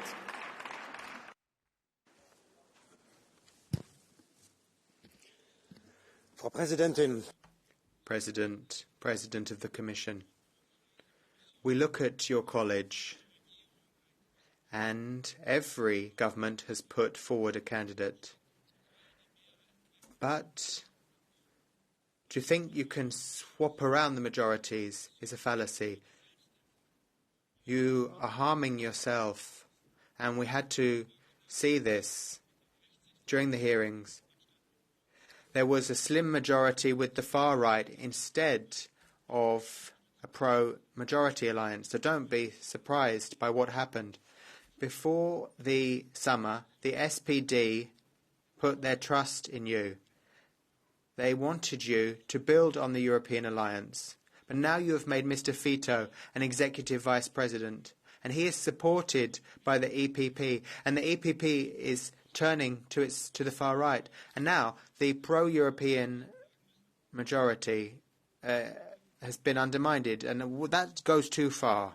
Dostalova, 1 minute. Dámy a pánové, dnešním dnem... Ladies and gentlemen, the Game of Thrones is over, unfortunately, instead of the victory of common sense, behind-the-scenes deals and power games have once again prevailed. Winter is coming. Let us find the courage not to elect this commission, not just in the name of the institutions, but in the name of the people who make Europe and who, unlike the commission, have given us the mandate. But we will not have this courage, and therefore I'm calling on the commission to stop being a factory producing endless legislation, instead become an architect of clear and functional system. The Commission must adopt regulations only when the old ones are simplified, streamlined, and adapted to the needs of modern times. The Commission must ensure greater transparency so that Europeans understand what these regulations will mean for them. I therefore also call on this European Parliament to go down in history as a creator of a clear and strong in Europe, not as the custodian of countless volumes of rules. Dámy a pánové, tady okopávali... Ladies and gentlemen, there was a lot of criticism of the president for having visited Israel. That's not right. I congratulate her. I also do not join the criticism from the left or the one from the far right. That's not my style. Times have changed. Harder times are ahead of us. Election in the U.S., trade wars, deglobalization, power geopolitics worldwide. Thanks for Draghi report, which is excellent. But the hearings we went through did not give me much confidence that some of the people who are becoming commissioners are up to the job. But what I like to see that there is a new equilibrium of power so that we can rectify things without losing competitiveness, so that we can become again leaders in the world. Chers colleagues, today is the end of a unique democratic process in Europe, hearing the candidates and elect them in order to give legitimacy to the European Commission so that they can act in consultation with us, to make progress quickly and with strength. On behalf of my committee, Ursula, I discussed our priorities: sovereignty, in light of threats from Moscow and the return of Donald Trump. Europe has to take responsibility for its own security and its own defence. Prosperity. We see a lot of social plans, but we have to invest in our businesses and invest in quality jobs for the future. And competitiveness. In light of the United States and China, Europe cannot be naive. We have to defend our industries and without hesitation. Madam President, we will vote for this College of Commissioners. We want to be constructive. Be assured of our support. We will be partners, but we will be demanding partners. Europe is one of the greatest political and historical achievements, but it has to inspire, surprise, and make its voice heard. And we have to work together to do that. Thank you. Damian Boselager, 1 minute. Dear President, dear colleagues, even a failed German government started with a happy photo at the beginning. But when I look around here, I see that the coalition is already fuming. And that is because, Mr. Weber, you chose to strong-arm the Social Democrats and the Liberals into a coalition with Meloni, and because you sided on reforestation and budget votes with the German AfD. What a great start. Why are you so afraid to accept the Greens into a formal coalition? Why are you so afraid? I can tell you, I sit with them for 5 years now, they don't bite. Mr. Weber, stop choosing the far right over the Greens and Volt. Dear Commission President, looking at the US, Ukraine, Germany and France now, and even Romania, we really need a strong European government. We at Volt will therefore stay pragmatic, and we have asked for the group to stay pragmatic because we need this government to be strong. But please, don't accept the Union as it is. Advance it, reform it, so that European citizens and this House can nominate and vote for the European government. Thank you. Thank you. Next, Kathleen Funchion, 1 minute.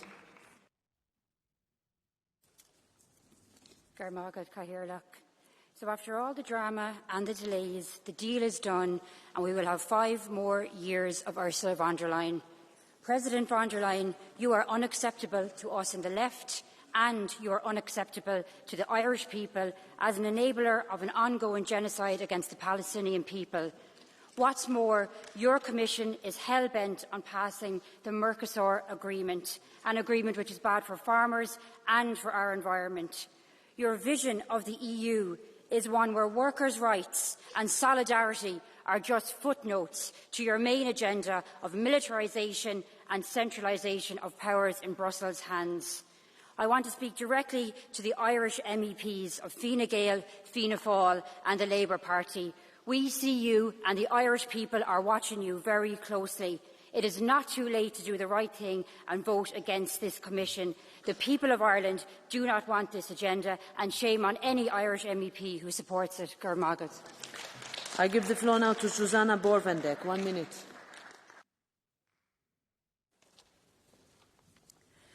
Egy zseniális magyar költő már... Thank you. A brilliant Hungarian poet wrote as early as 1937 that in a constitutional state, money is a weapon, even though he couldn't have known how the European Commission works. You are constantly lecturing us on democracy and the rule of law, and at the same time, you freeze the money that is due to us if we do not follow your diktats that are against our nation. We already knew that you were not true Democrats, but you made no attempt to conceal this during the votes in the committees. Democracy only works here as long as the vote produces the result you want, otherwise you simply postpone the vote. And only those can be members of the Commission who are approved by the federal globalist circles. There is no dissent allowed. And also, we could, so to speak, choose from only one candidate to be the President of the Commission, against whom there are serious allegations of corruption. The fish is stinking from the head. Do you know how we know these methods? From the days of the personality cult of Stalin. The Commission is not only the most corrupt organization in Europe, but also the most anti-democratic. Kommissionsordförande, kollegor, mer än President of the Commission, dear colleagues, 5 months have passed since the European elections, and now we see a new college take office. Europe needs a Commission leading the way. We must not squander time with political declarations. It's time to roll up our sleeves and get to work. But it's not what the extremists on the right and on the left want. For them, they want to block the way. They want big political talk. But instead we should start working. We in the EPP are moderate and we are going to focus on delivering. We need to get immigration under control. We need to boost competitiveness and we need to fight against organised crime.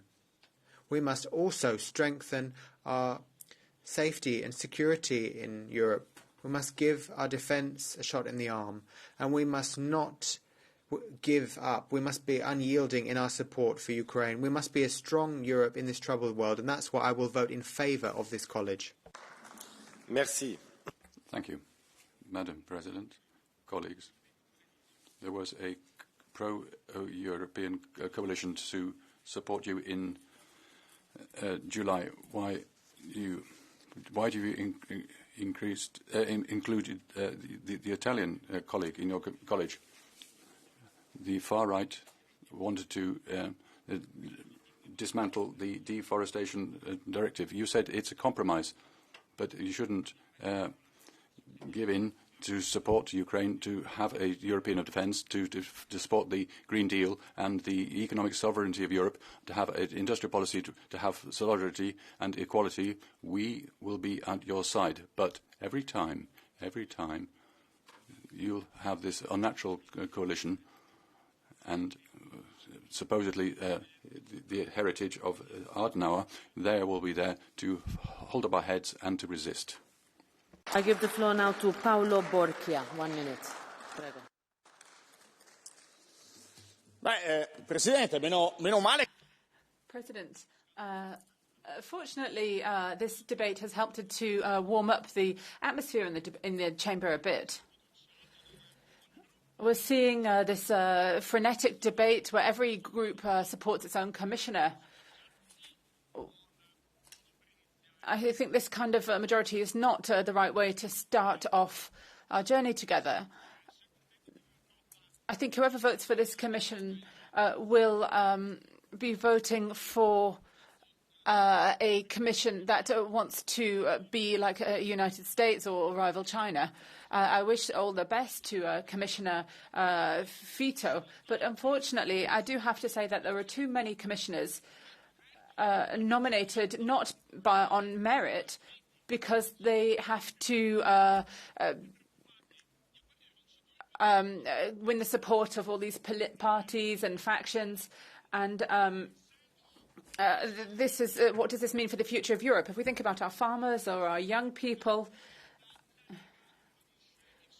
well, the League will stand firm and say no to Ursula von der Leyen's Commission.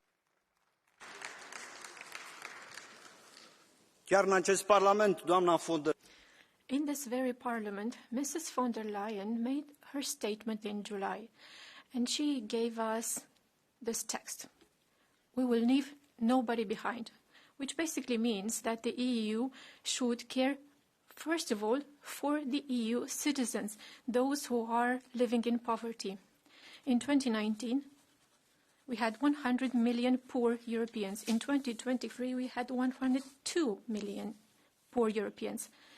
6.5 of them are Romanian citizens. They are left behind. Climate change mattered more. The war and the business of big pharma and of big tech companies mattered more. Useless vaccines. With the very well-known Pfizer-gate, there is a criminal investigation ongoing. The new European Commission strays even further from the original design of the EU. The new College of Commissioners reserved a special train for the new feudal elite of the EU. And the poor citizens will be left waiting on the platform in the station, which is why our group is against this commission. 1 minute. Dear Madam President, dear college designates, the new Commission steps into in a time of a great challenge. We need green transition to ensure that our planet remains inhabitable. We need socially just solutions which lead to prosperity while building a resilient and competitive union on the global stage. These are no small talks, and the eyes of Europeans are on you to deliver. At the same time, we must ensure that the Union remains safe and secure, standing strong against those who threaten our values or seek to divide us. We all want peace. Peace, not surrender to the aggressor, not to surrender our freedoms and liberties. And finally, and above all, you have a responsibility to protect liberal democracy, to protect and enforce the rule of law, protect strong civil society, protect independent media, not to appease or compromise with those who threaten them, because we can lose our democracy in a moment. Dear college, the work ahead is massive. We are ready to work with you, but also to control you and hold you accountable for delivery of your commitments. Thank you. Thank you. Next is Gordon Bosanac. 1 minute. Zahvaljujem. Thank you. Dear President, in July, you received the support of this House, mainly from the pro-European clubs. Today we have to decide on the new Commission, and today it is very clear that there has been a sea of change in the meantime. Today, only those who do not believe in the idea of a democratic and strong Europe will vote for the Commission. Only those who constantly deny climate change. Only those who do not believe in gender equality and who spread conspiracy theories will vote for this Commission. Today, we are facing a very serious precedent, but it shouldn't have been like this. You should have been more courageous and wiser. My vote against is a message of resistance to this precedent.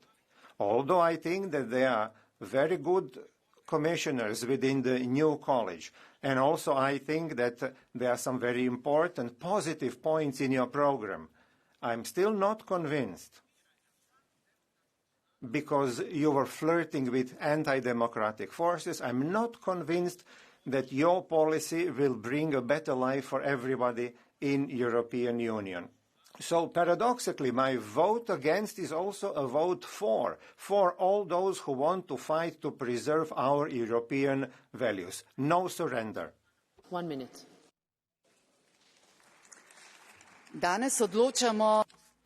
Today we are deciding on the team that is to look after the welfare of the European Union in the next 5 years. What am I afraid of? I'm afraid of the fact that the Commission, despite different promises and forecasts, would continue to impose new burdens on our people, on our entrepreneurs and farmers. I'm afraid for the future of Europe, of the Ukraine, if commissioners who were informers of the secret communist police and were proposed by a former communist government. There are also 14 commissioners from my political group in this new team. This is a great responsibility, and I count on you. What do I expect of the Commission? I expect the Commission to protect the European way of life. I expect you to protect our European borders. I expect you to answer to the question of how will Europe survive in this international economic and demographic battle. I expect that you will be transparent in your actions, responsible, accountable, and committed to applying the same criteria for all. Please stay true to this course. Danica, 1 minute.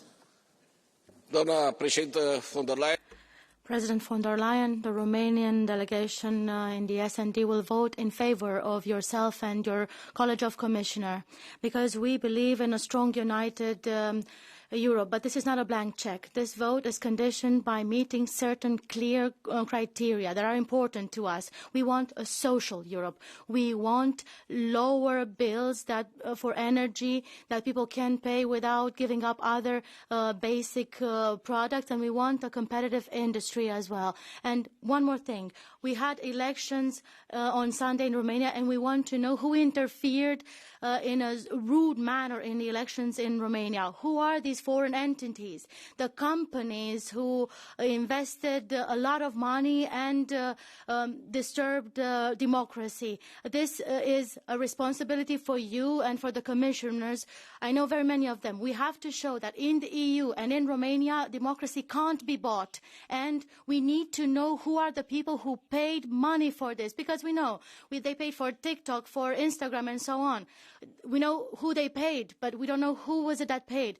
And we need to find out, because this is a breach of European laws. And when it comes to national, this is our business. But we have to make sure that not everything can be bought in the EU, particularly not democracy. It can't be for sale. Thank you.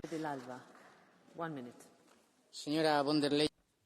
Madam von der Leyen, this commission is born from death, the death of people in Valencia. We tried to bring your college down because we don't want Ribera, but you preferred to vote for it. And The S&D and EPP are two sides of the same coin. You're obsessed with reducing CO2, censoring people on social media. You want massive layoffs. You want unfair trade deals. You want the financial economy rather than the real economy. You want to get rid of farms, and instead you want to have solar panels. You want rewilding instead of human beings. Every time a company shuts, it's your fault. Every time there's an illegal immigrant, it's your fault. Every time there's an anti-Semitic pogrom, it's your fault. Every time that someone burns a Spanish, German or French flag, it's your fault. And you are the Commission of Mud, and you are responsible for this, all of you. Bert-Jan Rausen, 1 minute. Dank u wel, voorzitter. Beste collega. President, colleagues, the whole series of events around the nomination of this new commission is nothing to be proud of. The whole process was dominated by party political concerns, whereas the new commissioners should have been judged primarily on their abilities. We saw this clearly in the Vaheli hearing. He clearly showed that he had an excellent knowledge of his files, but because he wouldn't explicitly state his support for abortion, this Parliament has taken away part of his portfolio. This is sad. I don't have any other word for it. If you show so much as a hint that you wish to give member states room to protect vulnerable unborn lives still in their mother's wombs, then this Parliament thinks that you are worthy of suspicion. We've seen these dubious deals which undermine protection for unborn lives, and this is something that I can't support. This is one of the reasons why I cannot vote for the appointment of this commission. Thank you. I give the floor now to Daniel Caspary. 1 minute.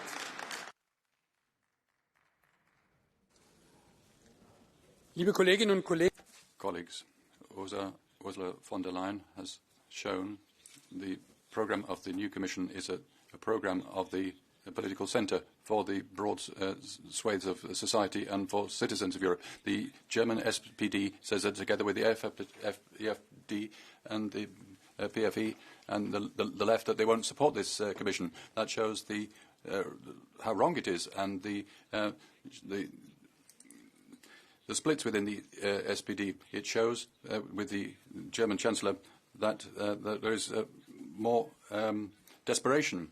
You are pro-Putin, and you won't make you any wealthier. And it's good that the Greens and together with the Christian Democrats are on board. And when it comes to the Italian Commissioner, even the Italian Social Democrats will vote for the Commission today. Whereas you, once again, you know things better. And you're isolating yourself in your own group. So I can call on everybody. We need urgently the ability to act. We need a strong Commission presented by Ursula von der Leyen. All the best so that we can equip Europe successfully for the future. Marta Temido, 1 minute.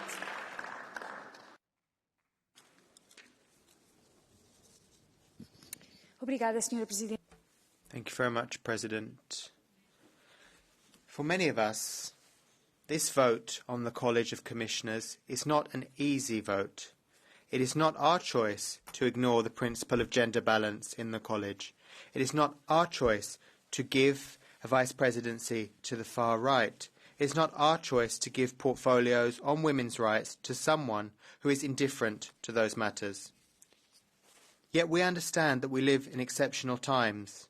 We understand the threats that the EU is grappling with. We understand that there are external and internal threats. The internal threats include the growth of nationalism and the threat of a recession.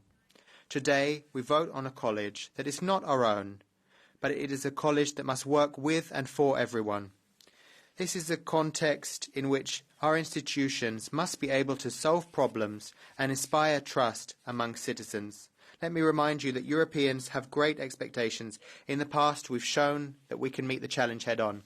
Now, housing, employment, the environment, energy, competitiveness, defence, rule of law, rules-based order. If we don't deliver on all those things I've just mentioned, then we will weaken the EU project.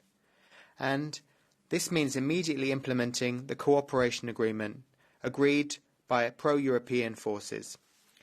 Mrs von der Leyen, after this vote, our work and our scrutiny of the College begins. Last but not least, good luck. 1 minute. Thank you, Madam President. The hearings of the Commissioners-designate have veered into the troubling territory of politicisation. Instead of concentrating on qualifications and vision, they are increasingly influenced by partisan rivalries and secret political deals. This not only undermines the integrity of the process, but also the trust of our citizens and the very principles of democracy we seek to uphold. Member States have the exclusive right to nominate commissioners. The European Parliament's oversight role is vital, but cannot negate the role of the Member States. To allow bias against certain national governments to influence our decisions is to betray the trust of the European people. We must also address the glaring lack of transparency. Postponing evaluation meetings, holding closed-door sessions and excluding key stakeholders from the process flies in the face of our commitment to accountability and transparency. We must commit to a Europe where the sovereignty of Member States is respected and where transparency and accountability are non-negotiable. The future of Europe demands nothing less. Thank you very much. I give the floor now to Paolo Cunha. 1 minute. Signora Presidente. President. The budget is the basis for our future. Without an ambitious budget, we cannot meet the challenges we face. We will not have sustainable growth in the Member States. We need a robust budget focused on competitiveness. We need to defend cohesion policy and the CAP within the budget. Those two policies are very important for regional convergence and for competitiveness. Our competitiveness cannot be held hostage by a smaller budget. We need to develop new own resources, and we also need to bring in private investment. What's more, if we're going to be competitive, we need to be committed to the digital and green transitions. But we must also deal with bureaucracy, which is suffocating our SMEs. The budget is more than numbers. It's a tool for our competitiveness. If we are not ambitious in the budget, we won't have cohesion and we won't have global leadership. But if we have vision, our social model and our future will be guaranteed. Thank you. Hélène Fritzon, 1 minute. Fru talman, Madam President, over the next 5 years, there will be huge challenges to tackle with. We see that today with the election of the Commission. This is a provocation. You're proposing a far-right Commissioner for the post of Vice President. So the Commission might be weaker than the previous one. For the Swedish Social Democrats, it's crucial that the democratic and conservative forces stand up, and we should shoulder our responsibilities in the face of this Commission, because together we will have to collaborate in the centre between pro-European parties. We'll do that for democracy, security, the environment, democracy, jobs. We will do this because we need a strong Europe which is up to things in a period of war and crises, and we're doing that for the future of our children and grandchildren. It's the moment of truth for the new Commission. 1 minute. Voorzitter, collega's, het signaal van... Colleagues, the signal from voters was quite clear. They want more purchasing power, less migration. But politicians are just carrying on as if nothing had happened. This Commission is just more of the same. More migration, more climate nonsense. We are separating ourselves from our voters, but also from reality. In the Green Deal or the the senseless warmongering from Ursula von der Leyen. This Commission is the same as the past, but people everywhere want a new path forward. They want freedom, they want peace, they want well-being. And that's why we hope that this Commission von der Leyen will be a break from the past. Thank you. Ressler, 1 minute. Poštovana predsjednice komisije, kolegice I kolege. Europa nema vremena za lamentacije. Europa nema vremena za gubljenje. Za osigurati Europe has no time to lose, no time for lamentations. In order to secure the prosperity and progress, we will have to be more powerful and more dynamic than we are today. Our duty is to make very difficult decisions, especially about the budget. We have to invest more in the defense and security, including the security of our borders. We have to diminish administrative burden, especially for MSPs. We have to increase competitiveness and our productivity. We have to face a very difficult demographic winter. And through the cohesion policy, we have to accelerate the enlargement process. We have to find new partners in the Mediterranean, which will be within the portfolio of the Croatian representative Šuica. This is a very difficult moment for our continent, and it is our duty towards our electorate and towards the future generation to ensure that after these elections things will not be as they were up to now. We have to count on the policy which made Europe one of the world powers. Thank you and good luck. We must act now for Europe and also for European people. More than ever in the current challenging geopolitical context, we need stability, a properly functioning Commission and progressive European agenda and cooperation. I am proud that the incoming college will feature a Maltese commissioner with a portfolio that reflects our progressive priorities, a unique role that will bring fresh ideas and perspectives to the table. Malta and Europe will not only feature its youngest commissioner ever for youth, but also the first European Commissioner for Intergenerational Justice, who will represent present and future generations. The Maltese Commissioner will play a key role to engage youth and give them a voice for their future. He will also have a role to promote an important priority for our group, which it has long been demanding: to place youth in the center of our agenda and European Union policy making. He will also work to protect the youngest members of society, our children, by implementing the European Union's strategy for the rights of children, a crucial step forward in guaranteeing their future and well-being. Last but not least, he will place culture, sport, mental health and cyberbullying in the center of his portfolio, thus guaranteeing that these important aspects of our society will be given the attention and resources they deserve. Best of luck, Glenn. Best of luck for the whole Commission. Frau Kommissionspräsidentin, es ist gut. President of the Commission, it's very good that you can start with your college on the 1st of December. And I'm so glad you're focusing on industry and competitiveness. That's what's made us so successful in Europe, and it must remain that way. Only if we have a strong economic performance can we continue to live the way that we want, and can we fund it. We need less red tape, we need more innovation and research, and we need a comprehensive capital market union. A capital market union is a sine qua non. But we need to strengthen our bedrock, which is safety. There is a major danger from Putin's Russia. We therefore need to do more for our defence. We don't just need friendly agreements, such as one agreed between an Austrian party and Russia.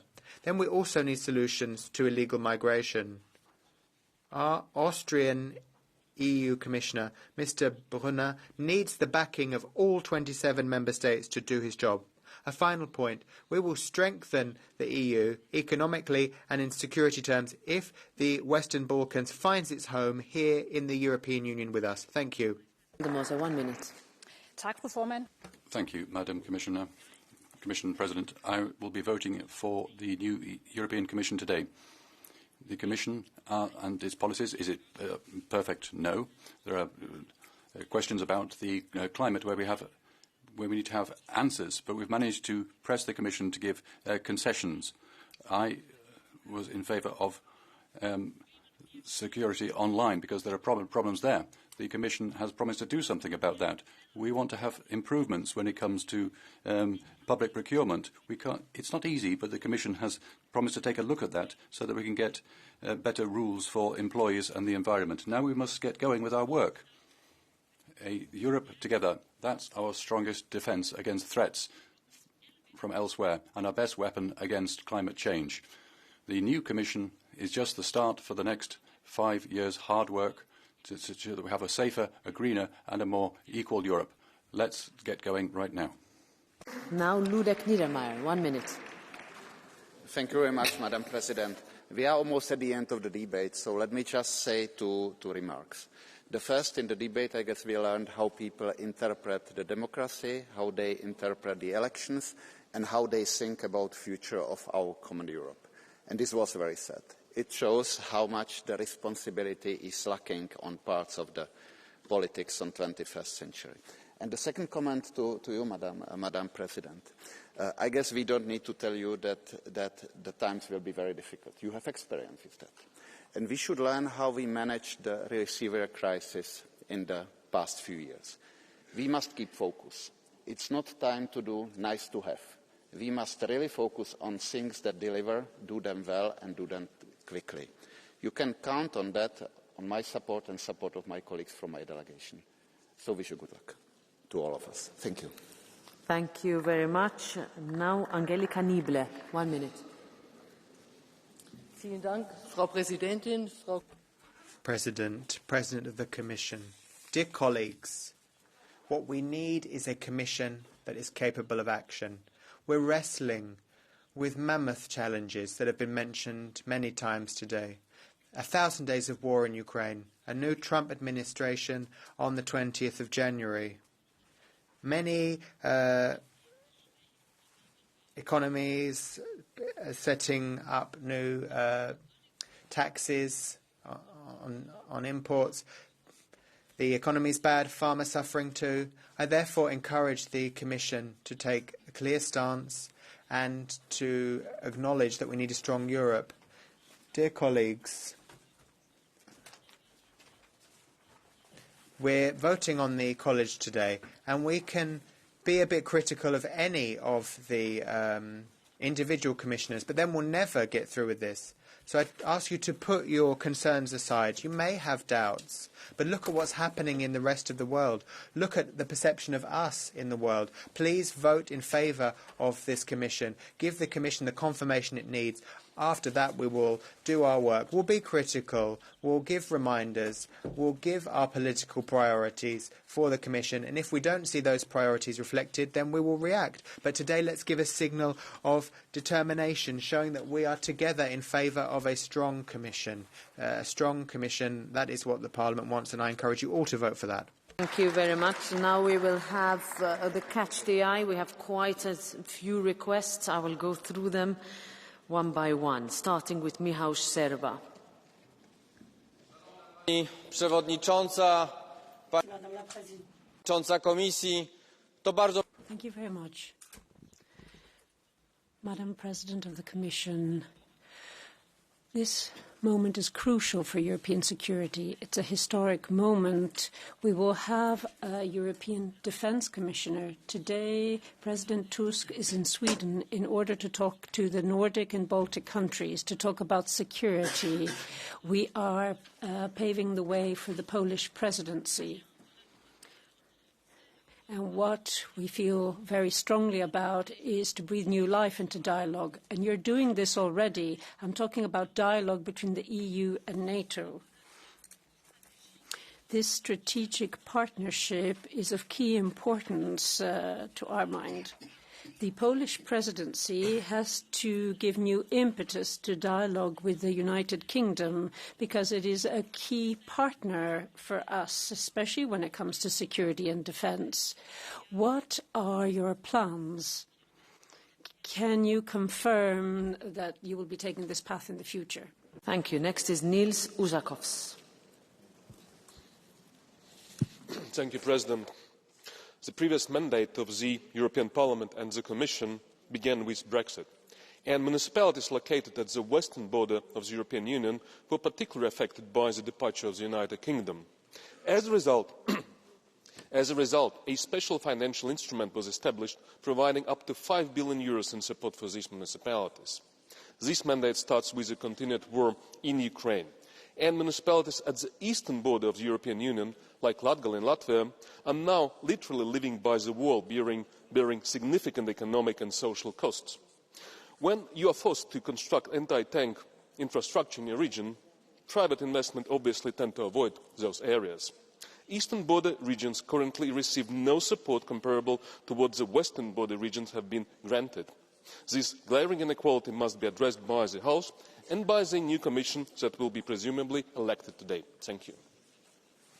Thank you. Adesso Silvia Sardone. Mrs. Sardone. Grazie. Thank you. I'm proud that we said no to Ursula von der Leyen, no to this majority, and no to this European Commission. We're saying this because the world has shifted tack, but for some reason the EU is insisting on the wrong policies which are undermining it. The US under Trump wants to slam the brakes on conflicts, whittle down red tape and reduce the tax burden. In Brussels, on the other hand, people want to kindle wars. We were imposing disastrous green policies, and there's too much red tape bearing down on families and businesses. We are going to see many industries, such as the car industries, going under. The car industry is on its knees. We've already experienced von der Leyen.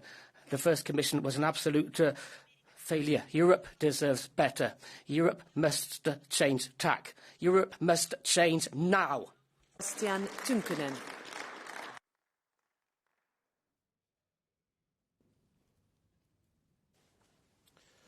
Arvoisa puhemies. Madam President, Europe is now being offered a new Commission who will be piloting this continent in a very difficult situation. But the question is, do we trust your piloting skills? I've made my assessment and my answer is no, I don't trust you to do this. What does Europe need the most? We need to support Ukraine even more. We need to safeguard our borders. We need to create Europe-friendly climate policy. But are we going to see these things? When I look at the past 5 years, I haven't seen anything good in any of these fields. In some of these fields, you have failed catastrophically. So what now? We will have the same person piloting the ship and no visible changes will take place, apparently. So it seems that this is just a sequel to your previous term. I hope that the sequel is not worse than the original movie, because in that case we will be in serious trouble. Thank you. Kiitos. Next is Hilde Woutmans. Well, thank you, and thank you very much. Before you, you see a convinced European who is happy today, Ms von der Leyen. You made 2 points strongly that we are calling for. You stressed the importance of the economy, jobs, and keeping jobs in Europe. Secondly, you talked about the focus on security. Finally, a European Defence Commissioner and an incredibly strong woman as a High Representative for Foreign Affairs. So we, as Liberals, are extremely happy about this. But I do have to say, quite honestly, that you also showed that you are a genuine European leader. You showed that today. You are trying to get broad support. You are trying to get a unified Europe. And we do need to be courageous when we see the challenges that we face. So The one thing you didn't mention is a European army. We would be happy if we could move towards that. And there is a certain sense of urgency, you said, but please make sure that words are turned to deeds. You'll have our support. Leoluca Orlando. Leoluca Orlando is next. Signora Presidente. Madam President, on the 19th of July, you got a broad majority, although the far right voted against. But now we have had a about turn that we don't understand, with a coalition with the far right, with sovereigntist groups that want to kill off freedom and peace processes, environmental justice and social justice. This contrasts and flies in the face of the democratic anti-fascist Europe we believe in. Like others, like many, I will vote against because we cannot accept the far right. It is dangerous for the EU and the individual member states. João Oliveira. Signora von der Leyen. Ms von der Leyen, I'm voting against this European Commission. This will mean rejecting your political programme.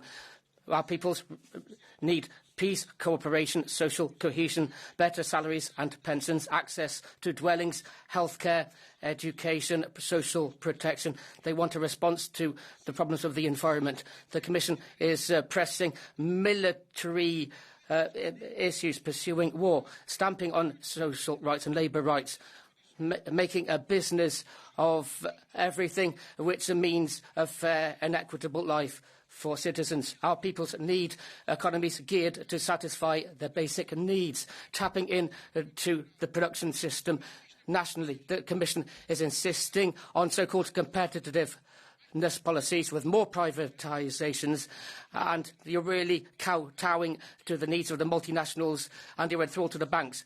Our peoples need more democracy, social progress and development. We need an alternative for our peoples, so we outright reject the Commission and its policies. Thank you. Now, Diego Solier.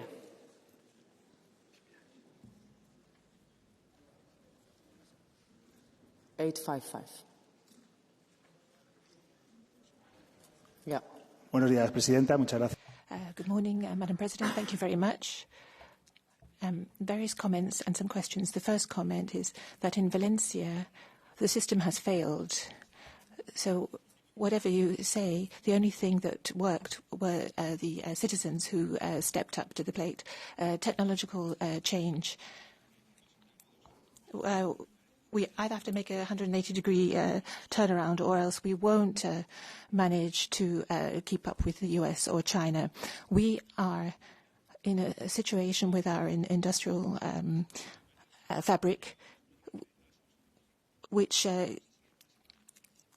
is failing. Are we going to carry along the same failed policies of the last 5 years? How can you have a commissioner in your team who's directly responsible for what happened in Valencia, Ms. Ribera, because she was responsible for the state of the dams, and she didn't provide the information in time to the regional authorities to give the right information, and the same also with regard to the ravines that needed maintenance. So how can we give this prize to a Prime Minister who should be resigning, and how can he make support to Valencia dependent on political aims? Are we not going to stop that? Maria Grappini. Mulțumesc, doamna președintă. Thank you very much, Madam President. President von der Leyen, you have a new team, and I wish each and every one of them good luck and success. And there is also Mrs. Minzato. She's very well prepared. Madam President, don't repeat the mistakes of the previous term. Consult the Parliament more. You said that the single market is an ace up our sleeve, and yet there is not a single portfolio with the words single market.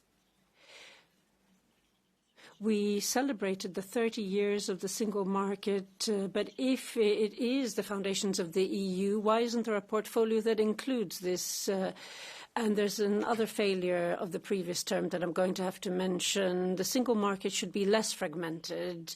We need Romania and Bulgaria to be part of Schengen. I hope that we will succeed this time because you've got well-prepared commissioners. You are an orchestra conductor, and an orchestra plays well when the conductor gives them the right cues.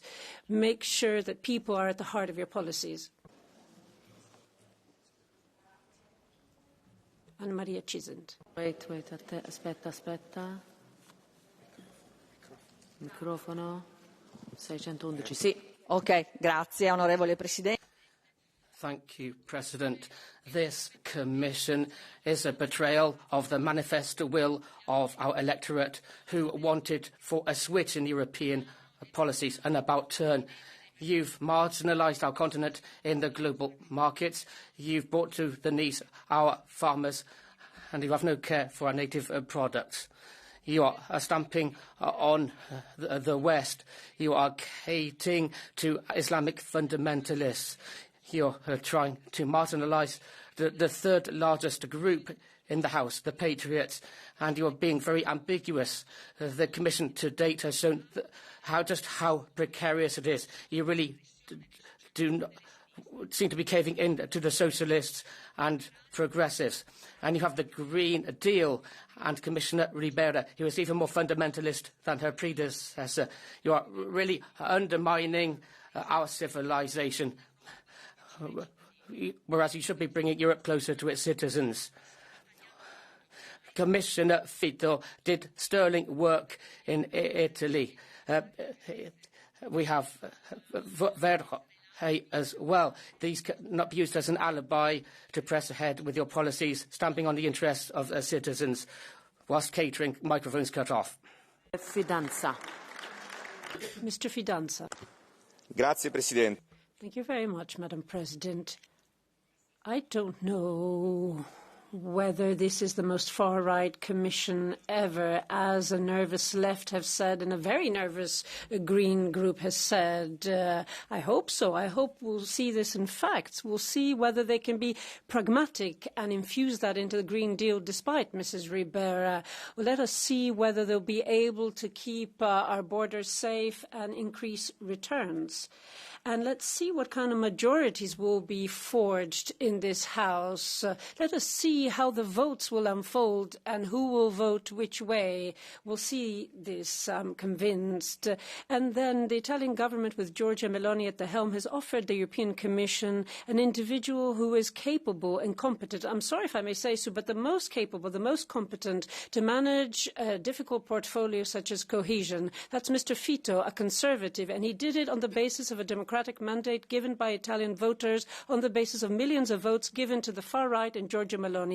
This is democracy, whether you like it or not. Now, Estrella Galan. Gracias, Presidenta. Thank you, Madam President. Today, Europe has nothing to celebrate. Today, we are approving a commission that embraces the far right, the extreme right, Madam von der Leyen. Moreover, you have awarded a vice presidency, which is no small matter to the far right. So we are going to vote no, a clear no, because we do not want to be complicit with a commission that is returning to the darkest points of European history with parties who have fascist roots. You're going to appoint a commission whose priorities are far from the priorities of the majority of people in society. We are voting no to a commission that is whitewashing people who are denying climate change, people who are closing their eyes to a genocide in Gaza when they are warmongering on our borders, people who do not want to improve public services, people who are fanning hatred and xenophobia, people who are discriminating against the LGBTIQ community, and also are denying diversity and equality between men and women. Today, the workers of Europe, the citizens of Europe who dream of a fairer and more green Europe, have nothing to celebrate. Now, Mr. López Aguilar. Gracias, Presidenta Metsola. Thank you, President Metsola, Ms von der Leyen, back in July in her inaugural speech, referred to migration and asylum as being the simplest thing on the European agenda. You stressed firmness, security, and you referred to imaginative solutions, effectively outsourcing our borders when dealing with migration and asylum requests. But today, in your speech, you flagged responsibility, shared responsibility, solidarity, as well as a commitment to fundamental rights, which is precisely the goal of the Migration and Asylum Pact, which we've done such work on in the previous term. And so we will be voting in favour of the College of Commissioners, but we will call upon the entire Commission to actively commit themselves to their role as the guardians of the European treaties and laws, to compel the Member States to effectively and efficiently and rigorously commit to the fulfilment of their obligations pursuant to the laws we have enacted. In other words, the Migration and Growth Pact, particularly complying with the fundamental rights of migrants and asylum seekers. Ming Flanagan, and then finally Lucas Sieper. Mr. Flanagan first. There are so many reasons to vote against this new Commission. We start with the President von der Leyen. You enabled genocide in Palestine by giving unconditional support to Israel. Christoph Hansen, you were very clear in your support for Mercosur. You also have no ambition to increase the CAP budget, no public money for the nature restoration law. Michael McGrath from Ireland, you are responsible for the rule of law, yet when it comes to EU market surveillance laws, your government has done everything but protect this rule of law. Then there's the two self-proclaimed fascists. It didn't take Manfred Weber long to get back into bed with Viktor Orban. All your words about disgust about him, and still you put one of his friends in as Vice President. I'll finish by quoting the leader of the S&D from her speech today. You cannot build Europe with those who destroy it. Your time is up. Lucas Sieper. 1 minute. Sehr geehrte Frau Kommissionspräsidentin in Spe von der Leyen, als wir das letzte Mal President-elect, the last time we spoke, I said that because of a democratic decision of my party, I didn't vote in favour of you, and I expressed the hope that you would exceed our expectations. I would give this Commission 6 out of 10, so not bad, but there's room for improvement, particularly with regard to certain commissioners. Despite this, I am happy to be able to look eye to eye with the future Commission and work with them, and I'll vote in favour of this Commission. But finally, I would like to remind you of one thing. You have not been directly elected, you've been indirectly elected. Citizens haven't voted for you as such, and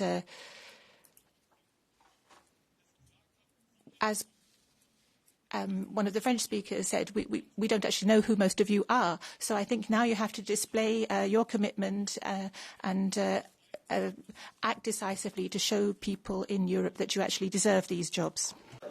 This is what's going to happen next. Before moving to the votes on the motions for resolutions and the election of the Commission, we will take a very short break, and then we will have one last round of political group leaders in reverse order for 2 minutes each. So a couple of minutes and we'll be back.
Can I ask you all to take your seats, please? Let's start.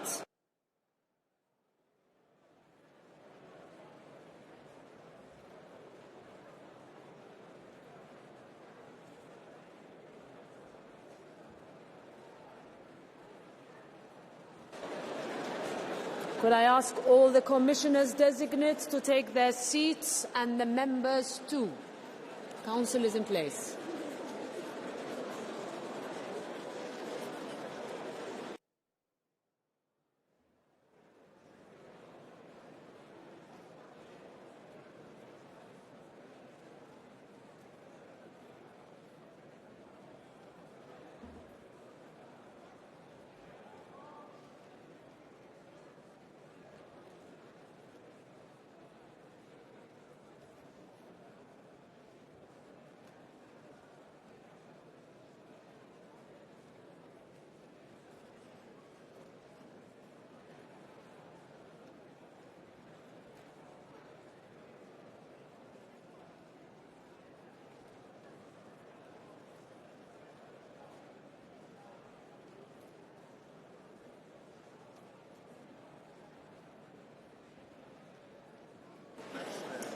Okay, dear colleagues, we are now going to have, after a very long debate, a round of political speakers in reverse order. So I start, and everybody will speak from their seat, starting with René Aust. 2 minutes.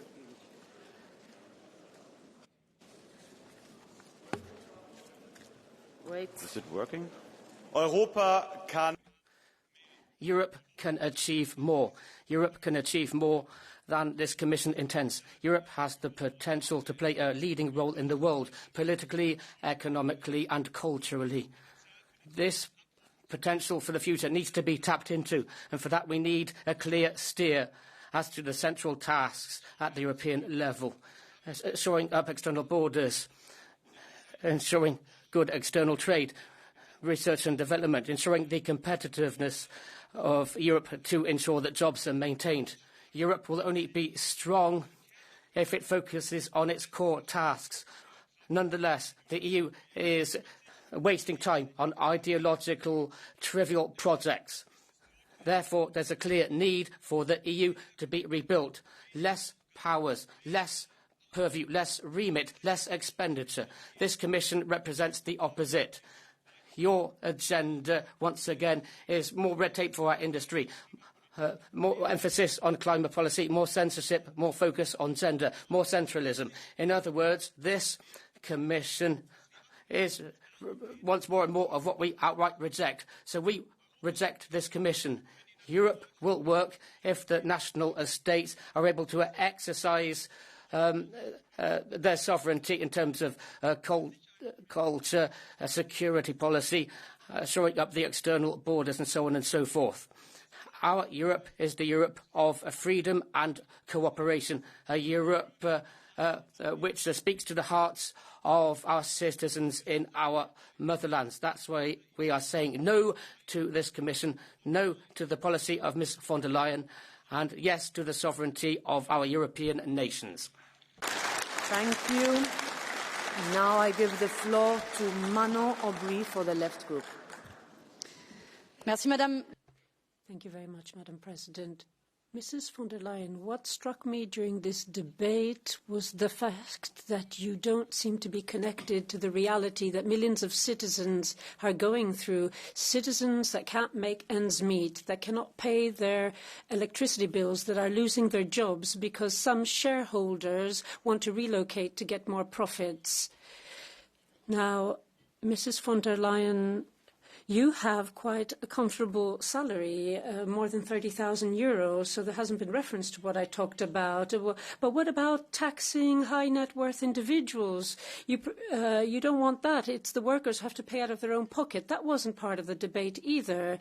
During your speech, you talked about the fact that Europe has a lot of talent, listing your commissioners as if they were rock stars. I could do the same. I could say that Mr. Dombrovskis is responsible for the public service racket and social protection will be responsible for austerity. Mr. Šefčovič, a housing move and FTAs. Mr. Séjourné, responsible for deindustrialization, relocation and redundancy plans. And the cherry on top, Mr. Fito, responsible for the new alliance with the far right. I could have also mentioned Mrs. Kallas, responsible for the complicity with the genocide in Gaza. The reality is that the only people who will win is the far right. And we saw Mr. Fito's group, this far-right group with neo-fascists in Italy at the helm, are the big winners with Mr. Weber.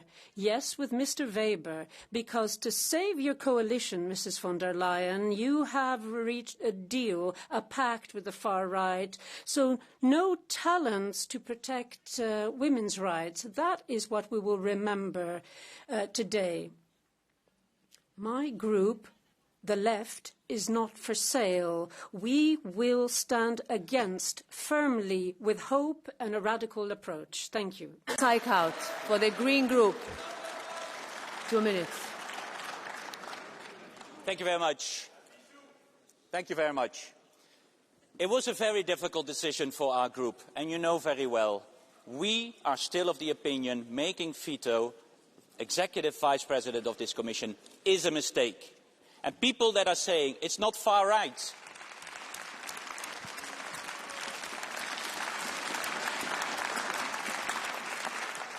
people that say he's not far right, tell that to the mothers in Italy whose rights to have children together have been taken away just because they want to live together. Tell that to the judges who are criticized by the government for just doing their job. And tell that to the journalists who feel under pressure more and more just to do their job independently.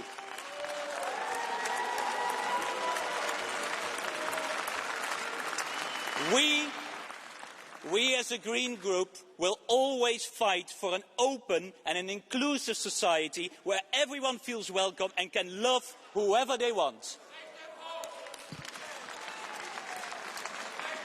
But we see as well that much work lies ahead of us. The climate crisis is accelerating. Wars to our east and south threaten our democracy and credibility. Our industry is under pressure of China and US, and people fight for the cost of their living.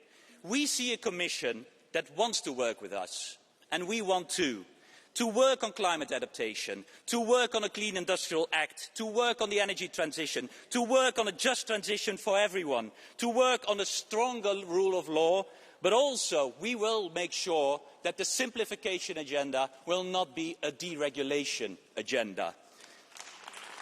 It was a difficult decision for us, also because of the parliamentary process. And I'm just going to say there is a big responsibility for the biggest group. Being harder on a respected minister from the Social Democrats than you were on a Fidesz candidate that called us idiots. How could you do that? So let us at least learn one thing. Conclude, let please. never any more national politics get back into this arena. Thank you very much. Thank you.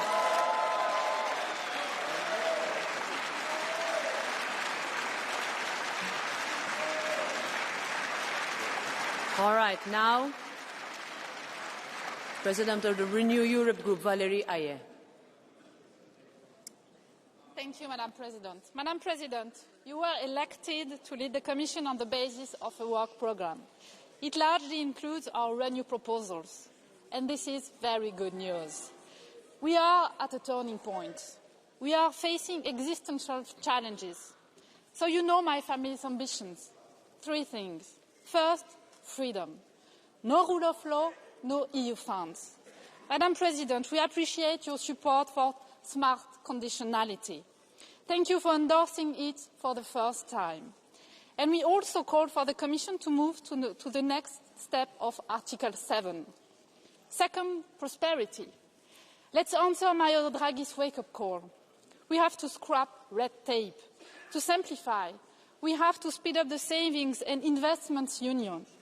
You have announced a clean industrial deal. It must be our tool to decarbonise the economy.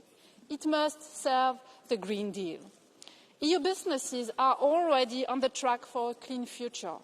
They need our support, and we won't accept any backtracking when it comes to protecting the planet. And third, security. 80% of our military equipment comes from abroad. We are the target of more and more threats on our democracies here in Europe. If we don't reinforce our security, our defence market and our support to Ukraine, Europe will be at major risk. We need a true defence and security union. There is no plan B.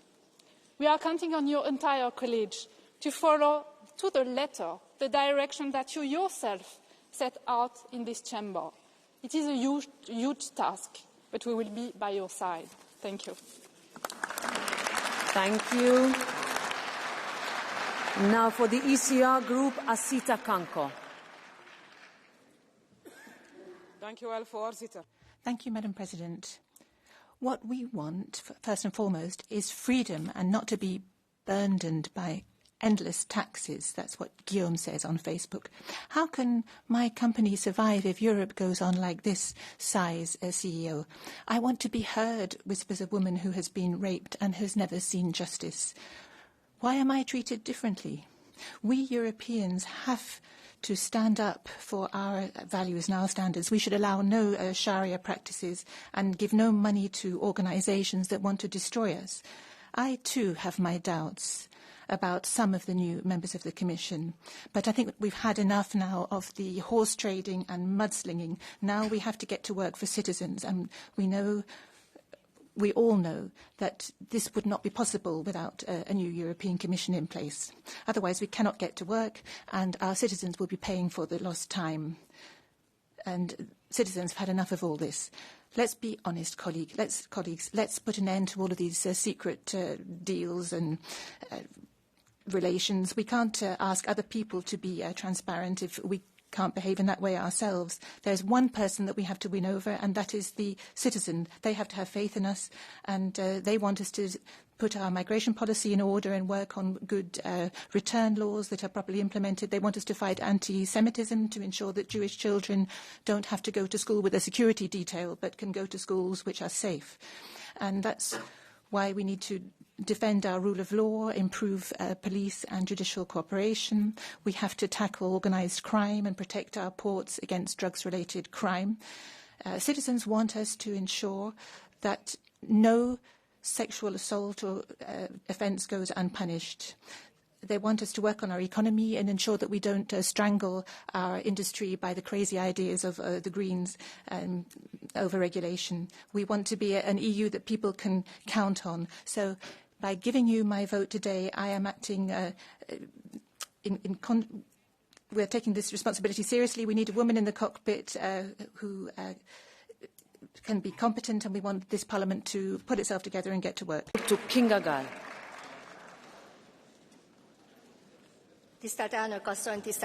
Madam President, dear colleagues, in June, the majority of European voters voted for change, and for good reason.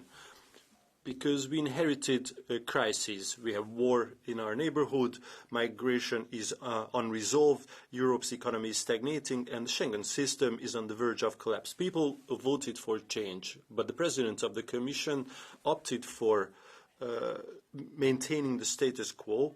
The left liberal EPP socialist majority. The hearings process has become a joke because it was a foregone conclusion. They knew whom they were going to support or not, irrespective of their performance at the hearings.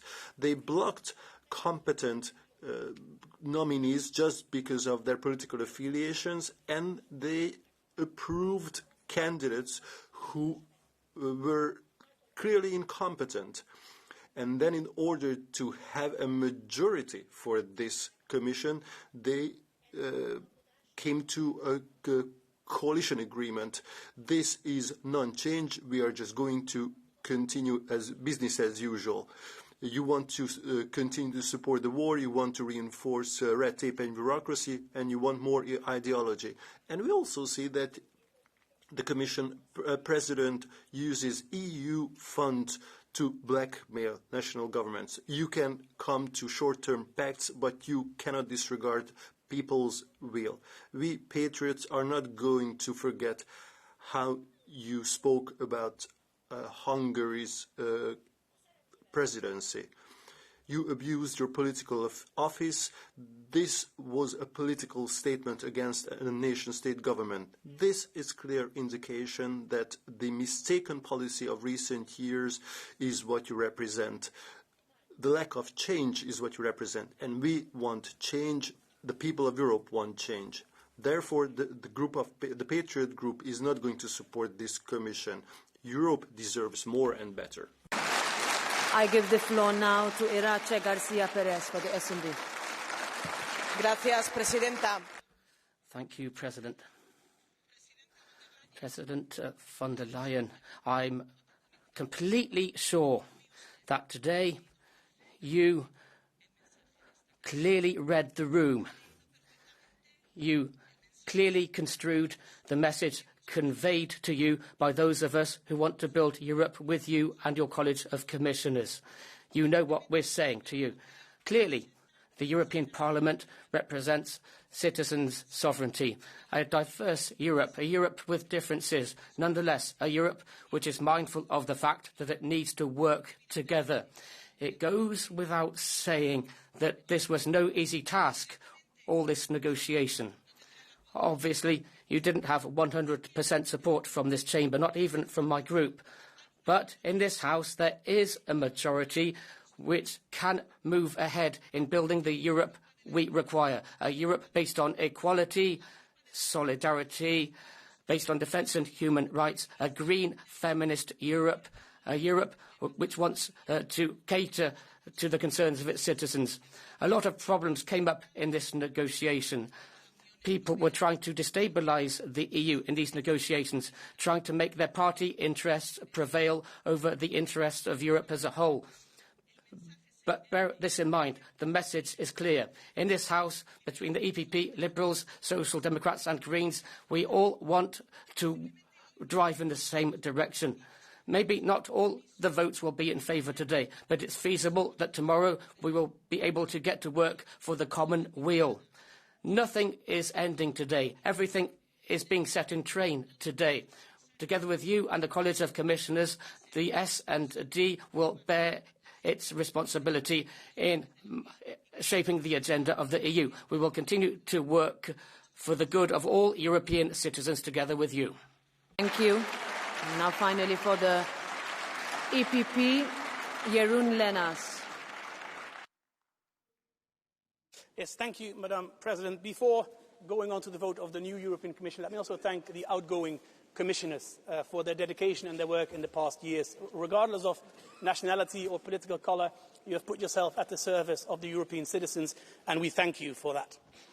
As for the new Commission, almost 200 million voters went to the ballot box, and they put their trust in us to deliver on their priorities and to address their concerns. And they gave us a responsibility for making sure that Europe is heading in the right direction. And we take an important step today in that responsibility by making sure Europe is governed and by making sure the new European Commission can take office without delay. And I would like to say to President von der Leyen and the new team, and this might not be a shock, but you can rely on the support of the EPP group. At the same time, I will say, though, our support will come with expectations that you will deliver on that message from the voters. Like Robert Schuman said, Europe will not be built at once, but through concrete achievements. And this European Commission must be the Commission of concrete achievements on European competitiveness and reducing red tape, on migration, on strategic autonomy, on agriculture, on security and defence. On all these issues, Europe must deliver.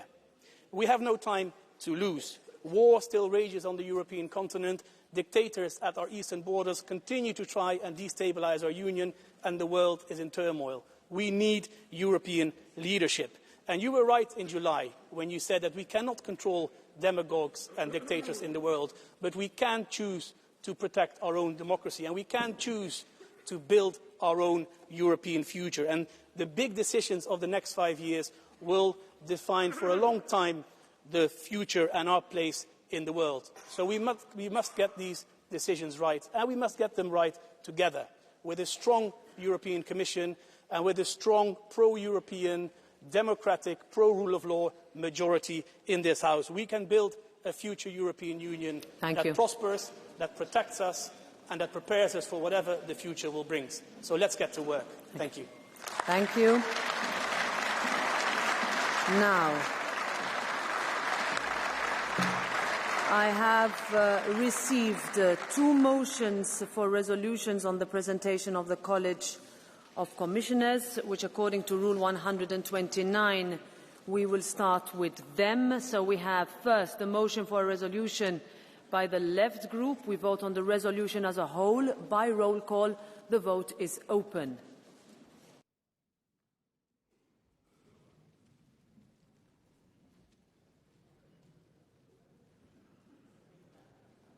Vote is closed.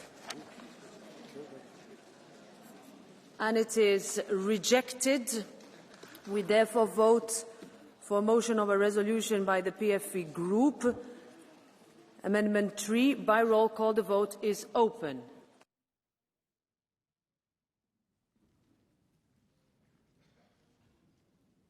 Vote is closed. Rejected. Amendment 7, by roll call, vote is open. Hold on a second. Can I please ask the photographers to perhaps wait until we vote on the Commission? Not now? Please, come back later.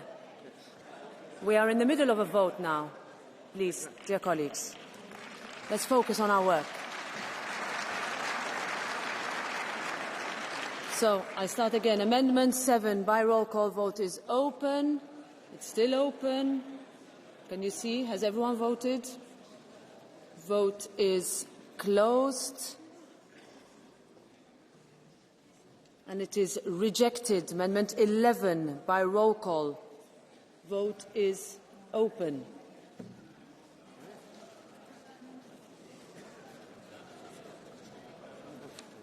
Vote is closed. It is rejected. We vote on the resolution as a whole by roll call. Vote is open.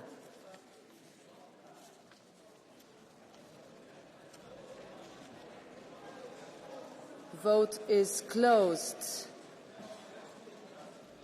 And it is rejected. Now I have received a request for adjournment of the vote on the election of the Commission pursuant to Rule 206, paragraph 4. A political group or members reaching at least the low threshold may present a motion calling for a vote to be adjourned. Since the request is not submitted by members reaching the low threshold, it is not admissible. We now move to the vote on the election of the Commission. I remind you that Parliament shall elect or reject the Commission by a majority of the votes cast by roll call. I would like to take the opportunity to thank the outgoing Commission for their commitment to Europe, and to the incoming Commission, should you be elected today. We hope to see you back here often. After the vote, I will announce the result. If the Commission is elected by a majority of the votes cast, I will sign a transmission letter on the decision of the European Parliament to elect the Commission.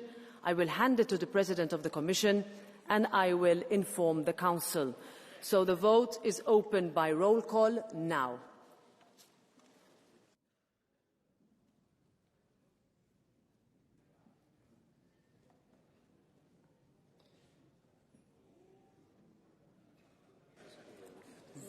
Vote is closed. And it is adopted. Congratulations. Congratulations. I will now sign the transition letter and I will transmit it to the President of the European Commission.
Still have a few more votes left. So we go to the report by Mr. Cunha on amending short-stay visas regulation 2018-1806 as regards Vanuatu. To single vote by roll call. Vote is open.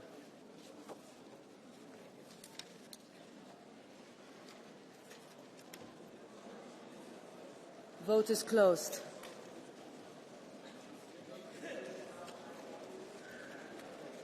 Adopted. We move to the motion for a resolution tabled by the PFE Group on the objection pursuant to Rule 1143, measures to reduce incidental catches of common dolphin and other small cetaceans in the Bay of Biscay. We vote on the resolution as a whole by roll call. Vote is open. For this, we need a majority of Parliament's component members. Vote is closed. And it is rejected. We move to the report by Mr. Lupo on the mobilisation of the European Union Solidarity Funds to provide assistance to Germany and Italy relating to floods occurred in 2024. I give the floor to the rapporteur for a couple of moments. Mr. Lupo, to take the floor. Presidente, cari colleghi. Thank you very much. Unfortunately, we have extreme weather events that are dramatic and they're unfolding all over Europe. Against this backdrop, the EU Solidarity Fund steps in to help those who have been affected by these disasters, showing that the EU stands by the side of citizens. Now, this proposal for a decision already adopted in the Budgets Committee is backed by all political groups in order to help Germany and Italy for €116 million in order to help with the impact of the floods in June 2024. We have to tweak the Solidarity Fund in order to make sure that we can deal with future disasters. I'd like to thank all those EU institutions that have helped in order to make sure that mobilising the fund happened more quickly. Now we go with the... Thank you, Mr. Lupo. Call vote